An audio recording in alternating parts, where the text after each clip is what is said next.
ಅಪ್ಪ, ನೀವು ಏನ್ ಹೇಳ್ತಿದ್ದೀರಾ? ನೀವು ಹೇಳಿದ್ದನ್ನು ನಾನು ಎಂದಿಗೂ ಒಪ್ಪಿಕೊಳ್ಳೋದಿಲ್ಲ. ಅವನ ತಂದೆ ಕೋಪದಿಂದ ಕುದಿಯುತ್ತಿದ್ದರು. ಅವನು ಅಸಹಾಯಕನಾಗಿ ಅವರನ್ನೇ ನೋಡುತ್ತಾ ನಿಂತಿದ್ದನು. ನಿನ್ಗೆ ಯಾಕೆ ಒಪ್ಪಿಕೊಳ್ಳಲು ಸಾಧ್ಯವಿಲ್ಲ? ನಾನು ನನ್ನ ಜೀವನದಲ್ಲಿ ಮೊದಲ ಬಾರಿಗೆ ಏನನ್ನೋ ಕೇಳುತ್ತಿದ್ದೇನೆ. ನೀನು ನನಗಾಗಿ ಇಷ್ಟು ಮಾಡಲು ಸಾಧ್ಯವಿಲ್ಲವೇ ಎಂದು ಕೋಪವನ್ನು ಸಹಿಸಿಕೊಳ್ಳುತ್ತಾ ಕೇಳಿದರು. ಅವನು ಆಶ್ಚರ್ಯದಿಂದ ಅವರನ್ನು ನೋಡುತ್ತಿದ್ದನು. ನಾನು ಯಾವತ್ತೂ ಆ ಹುಡುಗಿಯನ್ನು ಮದುವೆಯಾಗಲು ಬಯಸಿರ್ಲಿಲ್ಲ. ಸೂರ್ಯ ತನ್ನ ಕೋಪವನ್ನು ಕಷ್ಟಪಟ್ಟು ನಿಯಂತ್ರಿಸಿಕೊಳ್ಳುತ್ತಾ ಹೇಳಿದನು. ಆಗ ಅವನ ತಂದೆ ಕೋಪದಿಂದ ತನ್ನ ಪಾದಗಳಿಂದ ಅವನ ಮುಂದೆ ಇರುವ ಟೇಬಲ್ಗೆ ಹೊಡೆದನು. ಆಗ ಟೇಬಲ್ ದೊಡ್ಡ ಶಬ್ದದೊಂದಿಗೆ ಕೆಳಗೆ ಬಿದ್ದಿತ್ತು. ಹಾಗಾದ್ರೆ ನೀನು ಮತ್ತು ನಿನ್ನ ಅಮ್ಮ ಯಾರಿಗೂ ಮುಖ ತೋರಿಸಲು ಸಾಧ್ಯವಾಗದ ರೀತಿ ಮಾಡುತ್ತೇನೆ ಎಂದು ಸೂರ್ಯನಿಗೆ ನೇರವಾಗಿ ಬೆದರಿಕೆ ಹಾಕಿದ್ರು. ಆಗ ಸೂರ್ಯನ ಮುಖವು ಕಳೆಗುಂದಿತು. ಅವನಿಗೆ ತನ್ನ ತಂದೆಯ ಉದ್ದೇಶವನ್ನು ಅರ್ಥ ಮಾಡಿಕೊಳ್ಳಲು ತುಂಬಾ ಸಮಯ ಹಿಡಿಯಲಿಲ್ಲ. ಅಪ್ಪ, ನೀವು ಆ ಮಹಿಳೆಯನ್ನು ಮದುವೆಯಾಗಿ ನನ್ನ ತಾಯಿಗೆ ಅವಮಾನ ಮಾಡಿದ್ದೀರಿ ಎಂದು ಸೂರ್ಯ ಅಪ್ಪನ ಹತ್ತಿರ ಬಂದು ಹೇಳಿದನು. ಆಗ ಅವರು, ನಿನ್ಗೆ ಹೇಗ್ ಬೇಕೋ ಹಾಗೆ ಅರ್ಥ ಮಾಡಿಕೊಂಡಿದ್ಯಾ? ನಾನು ಹೇಳುವಾಗ ನೀನು ನನ್ನ ಮಾತನ್ನು ಕೇಳಲಿಲ್ಲ. ಈಗ ನಾನು ನಿನ್ನ ಮಾತನ್ನು ಯಾಕೆ ಕೇಳಿಸಿಕೊಳ್ಬೇಕು ಎಂದು ಹೇಳಿ ಅವರು ತನ್ನ ಆಫೀಸಿಗೆ ಹೊರಟು ಹೋದರು. ಸೂರ್ಯ ಕೋಪ ಮತ್ತು ನೋವು ತುಂಬಿದ ಕಣ್ಣುಗಳಿಂದ ಅಲ್ಲೇ ನಿಂತುಕೊಂಡನು. ಅಪ್ಪ, ನೀವು ತಪ್ಪು ಮಾಡ್ತಿದ್ದೀರಿ. ಅಮ್ಮನಿಗೆ ಅವರ ಸವತಿಯನ್ನು ತಲೆಯ ಮೇಲೆ ಕೂರಿಸುವುದು ಇಷ್ಟವಾಗೋದಿಲ್ಲ ಎಂದು ಹೇಳುತ್ತಾ ಕಾರಿಡಾರಿನಲ್ಲಿ ನಿಂತು ಜೋರಾಗಿ ಕೂಗಿದನು. ಆದರೆ ಅವರು ಗಾಡಿ ನಿಲ್ಲಿಸಲಿಲ್ಲ. ಸೂರ್ಯನ ಕಣ್ಣು ಕೆಂಪಗಾಗಿತ್ತು. ಈಗ ನಾನೇನ್ ಮಾಡ್ಬೇಕು? ನಿಶಾ ನನ್ನ ಸ್ನೇಹಿತೆ. ನಾನವಳನ್ನು ಪ್ರೀತಿಸುತ್ತಿದ್ದೇನೆ ಎಂದು ಅವನು ತನ್ನಷ್ಟಕ್ಕೆ ತಾನು ಹೇಳಿಕೊಂಡನು.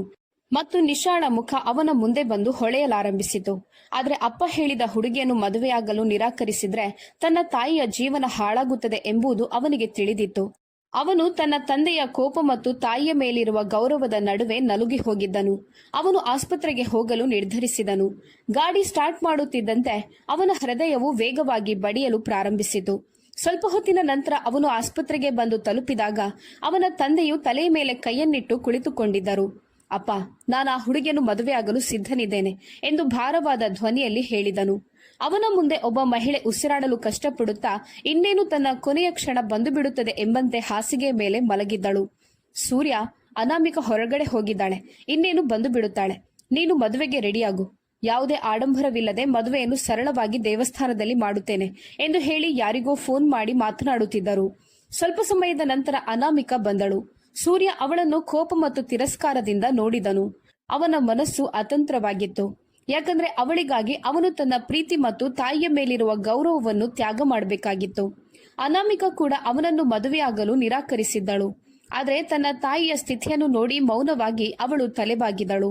ಮಂತ್ರ ಮೊಳಗುವಿಕೆ, ಗಂಟೆಗಳ ಶಬ್ದ ಮತ್ತು ಸೂರ್ಯನ ಮನಸ್ಸಿನ ಮೌನ ಎಲ್ಲವೂ ಒಟ್ಟಾಗಿ ಪ್ರತಿಧ್ವನಿಸುತ್ತಿತ್ತು. ಕೆಲವೇ ಕ್ಷಣದಲ್ಲಿ ಮದುವೆಯ ವಿಧಿವಿಧಾನಗಳು ಮುಗಿದು ಹೋದವು.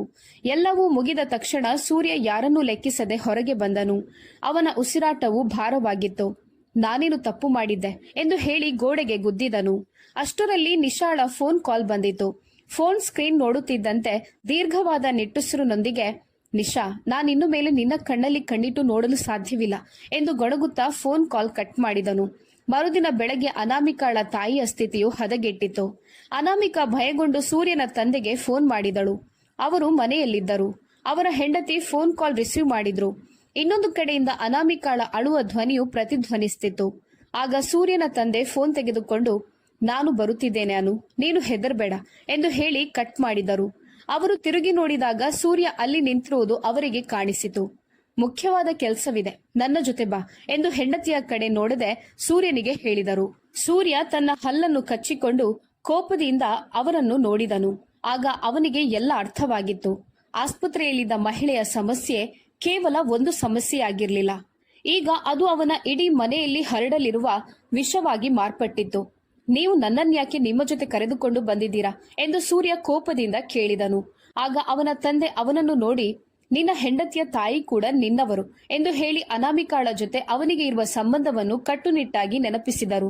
ಅವಳು ನನ್ನವಳಲ್ಲ, ನಿಮ್ಮವಳು ಎಂದು ಮೆಲ್ಲಗೆ ಸೂರ್ಯ ಹೇಳಿದನು. ನೀವು ನನ್ನನ್ನು ಈ ವಿಷಯದಲ್ಲಿ ಸುಮ್ಮನೆ ಎಳೆದುಕೊಂಡಿದ್ದೀರಾ. ಈ ವಿಷಯ ಅಮ್ಮನಿಗೆ ಗೊತ್ತಾದ್ರೆ ನನ್ನ ಮತ್ತು ನಿಮ್ಮ ಜೀವನ ಏನಾಗುತ್ತದೆ ಎಂಬುದು ನಿಮ್ಗೆ ತಿಳಿದಿಲ್ವಾ ಎಂದು ಭವಿಷ್ಯದ ಬಗ್ಗೆ ತನಗಿರುವ ಭಯವನ್ನು ಹೇಳಿಕೊಂಡನು. ಅವರು ಒಂದು ಕ್ಷಣ ಮೌನವಾಗಿದ್ದರು ಮತ್ತು ಮುಖವನ್ನು ಗಂಟು ಹಾಕಿಕೊಂಡಿದ್ದರು. ಆದರೆ ಅವರಿಗೆ ಬೇರೆ ದಾರಿ ಇರಲಿಲ್ಲ. ಸೂರ್ಯ ಮತ್ತು ಅವನ ತಂದೆ ಆಸ್ಪತ್ರೆ ಬಂದು ತಲುಪಿದಾಗ ಅಲ್ಲಿ ಎಲ್ಲವೂ ಮುಗಿದು ಹೋಗಿತ್ತು. ಅನಾಮಿಕಾಳ ತಾಯಿ ನಿಧನ ಹೊಂದಿದ್ದರು. ಸ್ಟ್ರೆಚರ್ನಲ್ಲಿ ಮಲಗಿದ್ದ ತಾಯಿಯನ್ನು ತಬ್ಬಿಕೊಂಡು ಅನಾಮಿಕಾ ಒಂದೇ ಸಮನೆ ಅಳುತ್ತಿದ್ದಳು. ಸೂರ್ಯ ಮೌನವಾಗಿ ನಿಂತು ಅವಳನ್ನು ನೋಡುತ್ತಿದ್ದನು. ಅವನ ಕಣ್ಣುಗಳಲ್ಲಿ ಕಣ್ಣೀರು ಇರಲಿಲ್ಲ, ಮುಖದಲ್ಲಿ ವಿಷಾದವೂ ಇರಲಿಲ್ಲ. ಈ ಹುಡುಗಿಯೊಂದಿಗೆ ತನ್ನ ಅಮ್ಮನನ್ನು ಹೇಗೆ ಎದುರಿಸುವುದು ಎಂಬ ಭಾರವಾದ ಹೊರೆ ಮಾತ್ರ ಕಾಣುತ್ತಿತ್ತು.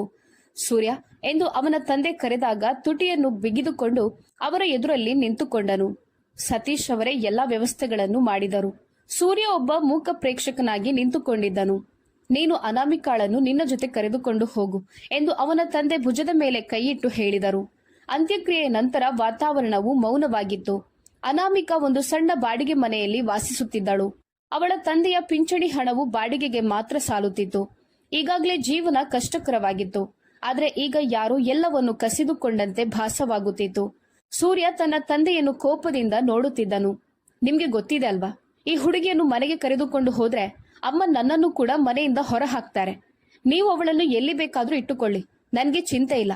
ಆದ್ರೆ ಹೆಂಡತಿ ಎಂದು ಮನೆಗೆ ಕರೆದುಕೊಂಡು ಹೋಗುವ ಬಗ್ಗೆ ಯೋಚಿಸಲು ಕೂಡ ಸಾಧ್ಯವಿಲ್ಲ. ನೀವು ನನ್ನ ತಲೆಯ ಮೇಲೆ ವಿಚಿತ್ರವಾದ ಸಮಸ್ಯೆಯನ್ನು ತಂದು ಹಾಕಿದ್ದೀರಿ ಎಂದು ಅವನು ತನ್ನ ತಂದೆಯ ಹತ್ತಿರ ಜೋರಾಗಿ ಮಾತನಾಡುತ್ತಿದ್ದನು. ಅನಾಮಿಕಾ ನಿರಂತರವಾಗಿ ಅಳುತ್ತಿದ್ದಳು. ಸ್ವಲ್ಪ ಸಮಯದ ನಂತರ ಸೂರ್ಯ ಅಲ್ಲಿಂದ ಹೊರಟು ಹೋದನು. ಸತೀಶ್ ಅವರು ಅನಾಮಿಕಾಳಿಗೆ ಹತ್ತಿರದಲ್ಲಿ ಬಾಡಿಗೆಗೆ ಒಂದು ಫ್ಲಾಟ್ ಅನ್ನು ಮಾಡಿಕೊಟ್ಟರು. ಅವಳು ಅಲ್ಲಿ ವಾಸಿಸಲು ಪ್ರಾರಂಭಿಸಿದಳು. ಅವಳು ಯಾರ ಜೊತೆಗೂ ಮಾತನಾಡುತ್ತಿರಲಿಲ್ಲ ಮತ್ತು ಏನನ್ನು ತಿನ್ನುತ್ತಿರಲಿಲ್ಲ, ಆದರೂ ಬದುಕುತ್ತಿದ್ದಳು. ಸತೀಶ್ ಅವರು ಅವಳ ವಿಷಯದಲ್ಲಿ ಅಸಹಾಯಕರಾಗಿದ್ದರು. ಅವರು ಆಗಾಗ್ಗೆ ಕರೆ ಮಾಡಿ ಅವಳ ಯೋಗಕ್ಷೇಮವನ್ನು ತಿಳಿಯುತ್ತಿದ್ದರು.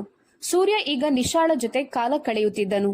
ಅವಳ ಸೌಂದರ್ಯ, ಅವಳ ಸಣ್ಣ ಉಡುಗೆ ಅವನನ್ನು ಮೋಡಿ ಮಾಡಿತ್ತು ಮತ್ತು ಅವಳು ತನ್ನ ಸೌಂದರ್ಯವನ್ನು ಪ್ರದರ್ಶಿಸುವ ಮೂಲಕ ಸೂರ್ಯನನ್ನು ಹುಚ್ಚನನ್ನಾಗಿ ಮಾಡುತ್ತಿದ್ದಳು. ಸೂರ್ಯ ಅವಳ ಆತ್ಮವಿಶ್ವಾಸ ಮತ್ತು ಸೌಂದರ್ಯಕ್ಕೆ ಸೋತು ಹೋಗಿದ್ದನು.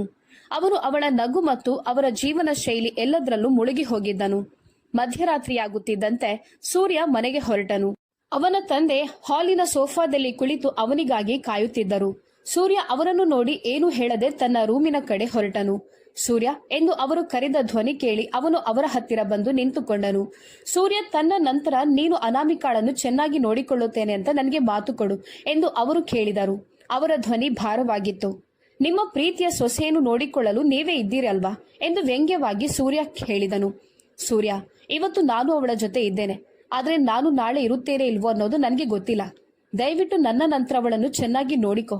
ನಿನ್ನ ತಾಯಿಯ ಕ್ರೌರ್ಯಕ್ಕೆ ಅವಳನ್ನು ಬಲಿಯಾಗಿಸಬೇಡ. ನೀನೊಬ್ಬ ಗಂಡನಾಗಿ ನಿನ್ನ ಹೆಂಡತಿಯನ್ನು ರಕ್ಷಿಸು. ಯಾಕಂದ್ರೆ ಅವಳು ತುಂಬಾ ಮುಗ್ಧಳು. ಅವಳಿಂದ ಯಾವ ವಿಷಯದಲ್ಲಿಯೂ ಕೊರತೆ ಇರಲ್ಲ ಎಂದು ಸತೀಶ್ ಮಗನ ಮೇಲೆ ಭರವಸೆ ಇಟ್ಟು ಹೇಳಿದರು. ಅವರು ಅಸಹಾಯಕತೆಯಿಂದ ತನ್ನ ಮಗನ ಭುಜದ ಮೇಲೆ ಕೈ ಇಟ್ಟರು. ನಾನು ನಿಶಾಳನ್ನು ಎಷ್ಟು ಪ್ರೀತಿಸ್ತಿದ್ದೇನೆ ಅಂತ ನಿಮ್ಗೆ ಗೊತ್ತಿತ್ತಲ್ವಾ? ಮತ್ತೆ ನೀವು ನಿಶಾಳನ್ನು ಬಿಟ್ಟು ಈ ಅಪರಿಚಿತ ಹುಡುಗಿಯೊಂದಿಗೆ ನನ್ನ ಮದುವೆಯನ್ನು ಯಾಕೆ ಮಾಡಿದ್ರಿ ಎಂದು ಬೇಸರದಿಂದ ಸೂರ್ಯ ಕೇಳಿದನು. ಆಗ ಸತೀಶ್ ಅವರು ಮುಗುಳ್ಳಕ್ಕೂ, ಮಗನೇ ಸೂರ್ಯ, ನಾನು ಆಯ್ಕೆ ಮಾಡಿರುವ ಹುಡುಗಿ ನಿನ್ಗೆ ಎಷ್ಟು ಪರಿಪೂರ್ಣ ಆಯ್ಕೆ ಅಂತ ತಿಳಿಯುವ ಸಮಯ ಬಂದೇ ಬರುತ್ತದೆ. ನಿನ್ಗೆ ಸರಿಯಾದ ಸಂಗಾತಿಯನ್ನು ನಾನು ಆರಿಸಿದ್ದೇನೆ ಎಂದು ಹೇಳಿದರು. ಪ್ರತಿಯೊಂದು ಪದದ ಶಾಶ್ವತವಾದ ಹಂಬಲವು ಅವರ ಧ್ವನಿಯಲ್ಲಿತ್ತು. ಸೂರ್ಯ ತಲೆ ತಗ್ಗಿಸಿ ತುಟಿಯನ್ನು ಬಿಗಿದುಕೊಂಡನು. ಅವನ ಮನಸ್ಸಿನಲ್ಲಿ ಅನೇಕ ಪ್ರಶ್ನೆಗಳಿತ್ತು, ಆದರೆ ಅವನ ನಾಲಿಗೆಯು ಮೌನವಾಗಿತ್ತು.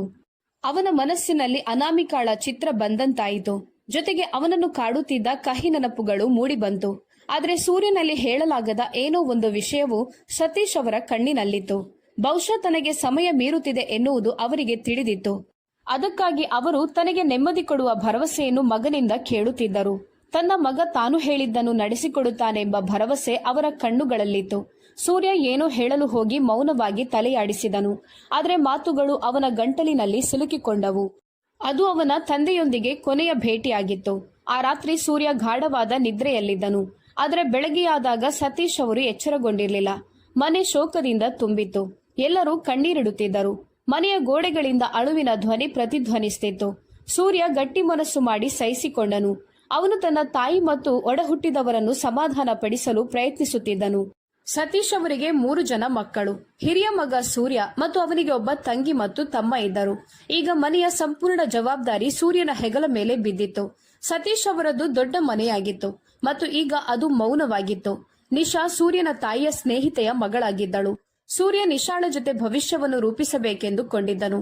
ಆದರೆ ಈಗ ಅದಕ್ಕೆ ಯಾವುದೇ ಗ್ಯಾರಂಟಿ ಇರಲಿಲ್ಲ. ಅವರಿಬ್ಬರು ಕೆಲವೇ ತಿಂಗಳುಗಳಲ್ಲಿ ಮದುವೆಯಾಗಲು ತೀರ್ಮಾನಿಸಿದ್ದರು.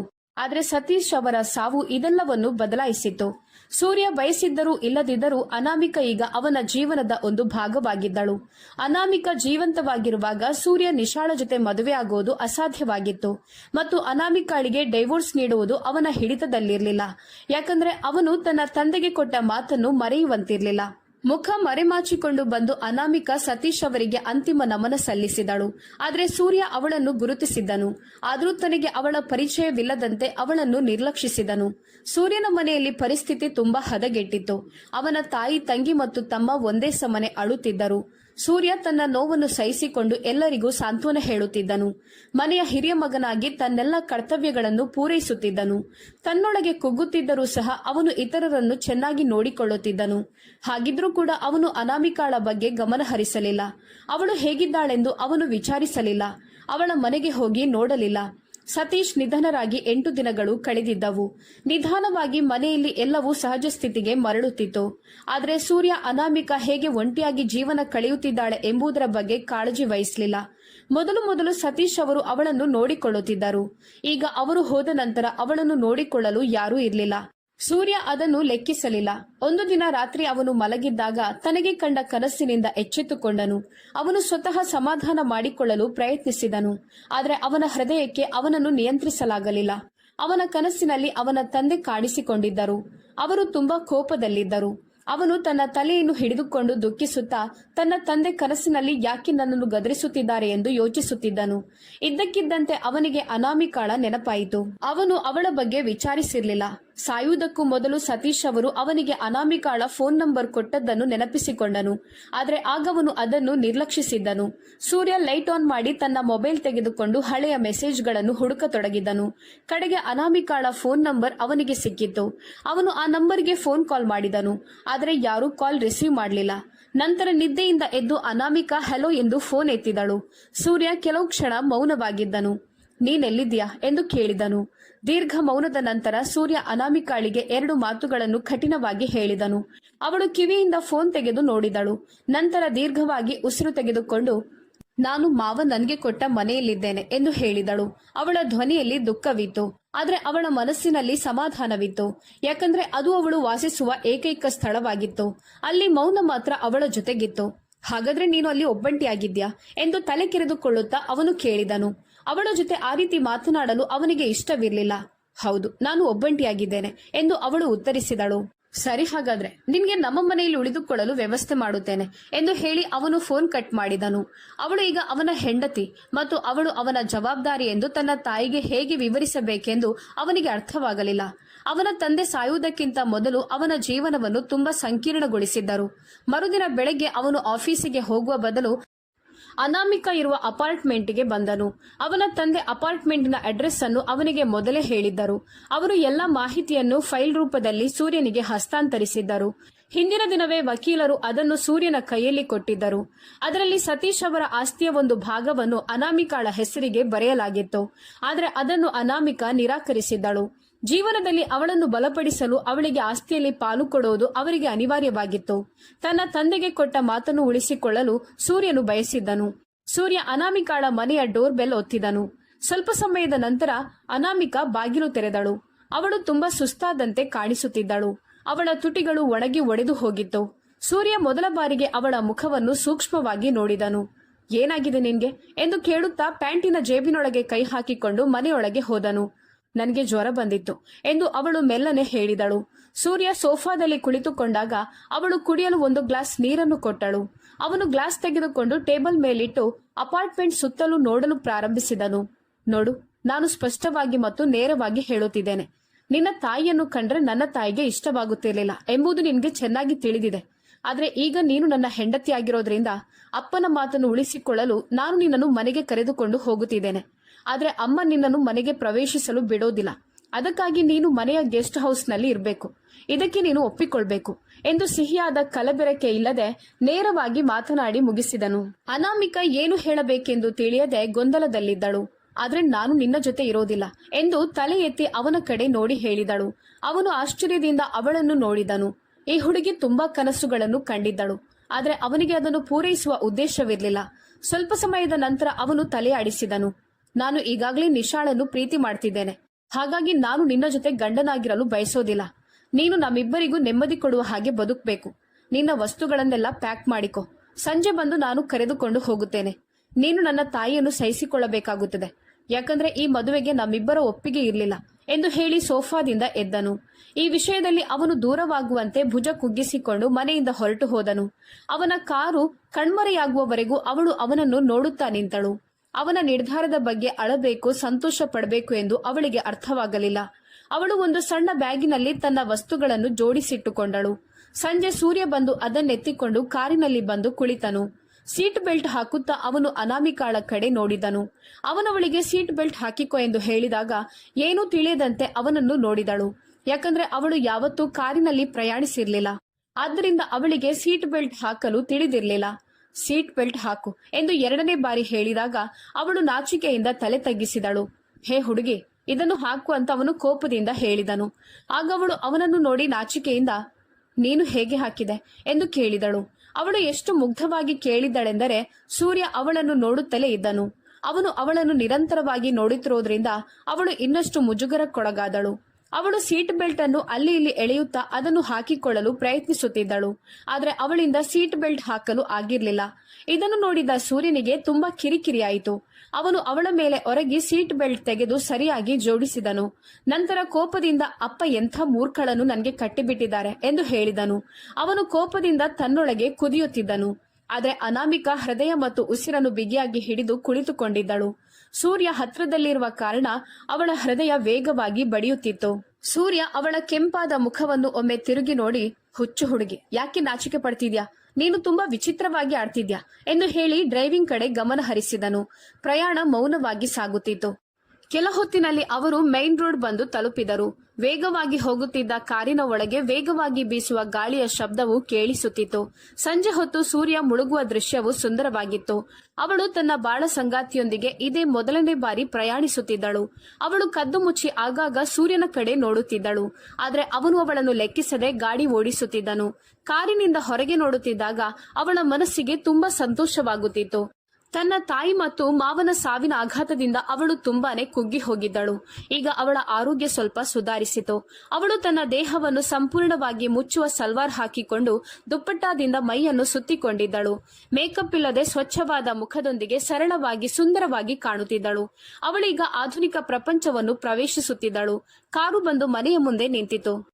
ಕಾವಲುಗಾರನು ದೊಡ್ಡ ಗೇಟನ್ನು ತೆಗೆದನು. ಕಾರು ಒಳಗೆ ಪ್ರವೇಶಿಸಿತು. ಸೂರ್ಯ ಕಾರಿನೊಳಗಿನಿಂದ ಇಳಿದು ಅನಾಮಿಕಾಳ ಬ್ಯಾಗ್ ತೆಗೆದುಕೊಂಡು ಅವಳನ್ನು ಅವನ ಜೊತೆ ಕರೆದುಕೊಂಡು ಹೋದನು. ಅವಳು ಅವನನ್ನು ಮೌನವಾಗಿ ಹಿಂಬಾಲಿಸಿದಳು. ದೊಡ್ಡ ಮನೆಯ ಪಕ್ಕ ಸಣ್ಣದಾಗಿ ಒಂದು ಗೆಸ್ಟ್ ಹೌಸ್ ಇತ್ತು. ಅವರು ಬೀಗ ತೆರೆದು ಒಳಗೆ ಹೋದರು. ಅಲ್ಲಿ ಯಾರೂ ವಾಸಿಸುತ್ತಿರಲಿಲ್ಲ. ಅದರಿಂದಾಗಿ ಅದು ಜೇಡರ ಬಲೆ ಮತ್ತು ಧೂಳಿನಿಂದ ಕೂಡಿತ್ತು. ಅವನು ಅವಳ ಬ್ಯಾಗ್ ಅನ್ನು ಕೆಳಗಿಟ್ಟು ಈ ಮನೆಯನ್ನು ಸ್ವಚ್ಛ ಮಾಡು ಎಂದು ಯಾವುದೇ ಸಹಾನುಭೂತಿ ಇಲ್ಲದೆ ಹೇಳಿ ಹೊರಟು ಹೋದನು. ಅನಾಮಿಕಾ ಅವನು ಹೋಗುವುದನ್ನು ನೋಡುತ್ತಾ ನಿಂತಳು. ಅವಳ ಕಣ್ಣುಗಳು ಒದ್ದೆಯಾಗಿತ್ತು. ಅವಳು ನಿಟ್ಟುಸಿರು ಬಿಟ್ಟು ಪೊರಕೆ ತೆಗೆದುಕೊಂಡು ಮನೆಯನ್ನು ಸ್ವಚ್ಛಗೊಳಿಸಲು ಪ್ರಾರಂಭಿಸಿದಳು. ಅವಳಿಗೆ ಬೇರೆ ದಾರಿ ಇರಲಿಲ್ಲ. ಯಾಕಂದ್ರೆ ಅದೇ ಪರಿಸ್ಥಿತಿಯಲ್ಲಿ ಅವಳಿಗೆ ಅಲ್ಲಿ ಮಲಗಲು ಸಾಧ್ಯವಿರಲಿಲ್ಲ. ಗೆಸ್ಟ್ ಹೌಸ್ನಲ್ಲಿ 2 ಚಿಕ್ಕ ಕೋಣೆಗಳಿದ್ದವು ಮತ್ತು ಅಡುಗೆ ಮನೆ ಅದರ ಪಕ್ಕದಲ್ಲಿತ್ತು. ಅಲ್ಲೊಂದು ಅಟ್ಯಾಚ್ಡ್ ಬಾತ್ರೂಮ್ ಇತ್ತು. ಅನಾಮಿಕಾ ತುಂಬಾ ಹೊತ್ತು ಸ್ವಚ್ಛಗೊಳಿಸಿದಳು. ನಂತರ ಸುಸ್ತಾಗಿ ನೆಲದ ಮೇಲೆ ಕುಳಿತುಕೊಂಡಳು.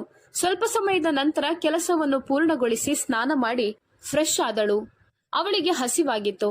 ಆದ್ರೆ ಅಡುಗೆ ಮಾಡಲು ಧೈರ್ಯ ಇರಲಿಲ್ಲ. ಅದರಿಂದಾಗಿ ಆಯಾಸ ಇನ್ನೂ ಹೆಚ್ಚಾಯಿತು. ಸೂರ್ಯನಿಗೆ ಅವಳನ್ನು ವಿಚಾರಿಸಲು ಸಮಯವಿರಲಿಲ್ಲ. ಯಾಕಂದ್ರೆ ಅವನು ನಿಶಾಳ ಜೊತೆ ಪಾರ್ಟಿಯಲ್ಲಿ ಬ್ಯುಸಿ ಆಗಿದ್ದನು. ಅವನ ಹೆಂಡತಿ ಹೇಗಿದ್ದಾಳೆ ಎನ್ನುವುದು ಅವನಿಗೆ ಮುಖ್ಯವಾಗಿರಲಿಲ್ಲ. ಸೂರ್ಯನ ತಾಯಿ ಗೆಸ್ಟ್ ಹೌಸ್ನಲ್ಲಿ ಲೈಟ್ ಆನ್ ಆಗಿರುವುದನ್ನು ಕಂಡು ಆಶ್ಚರ್ಯಗೊಂಡರು.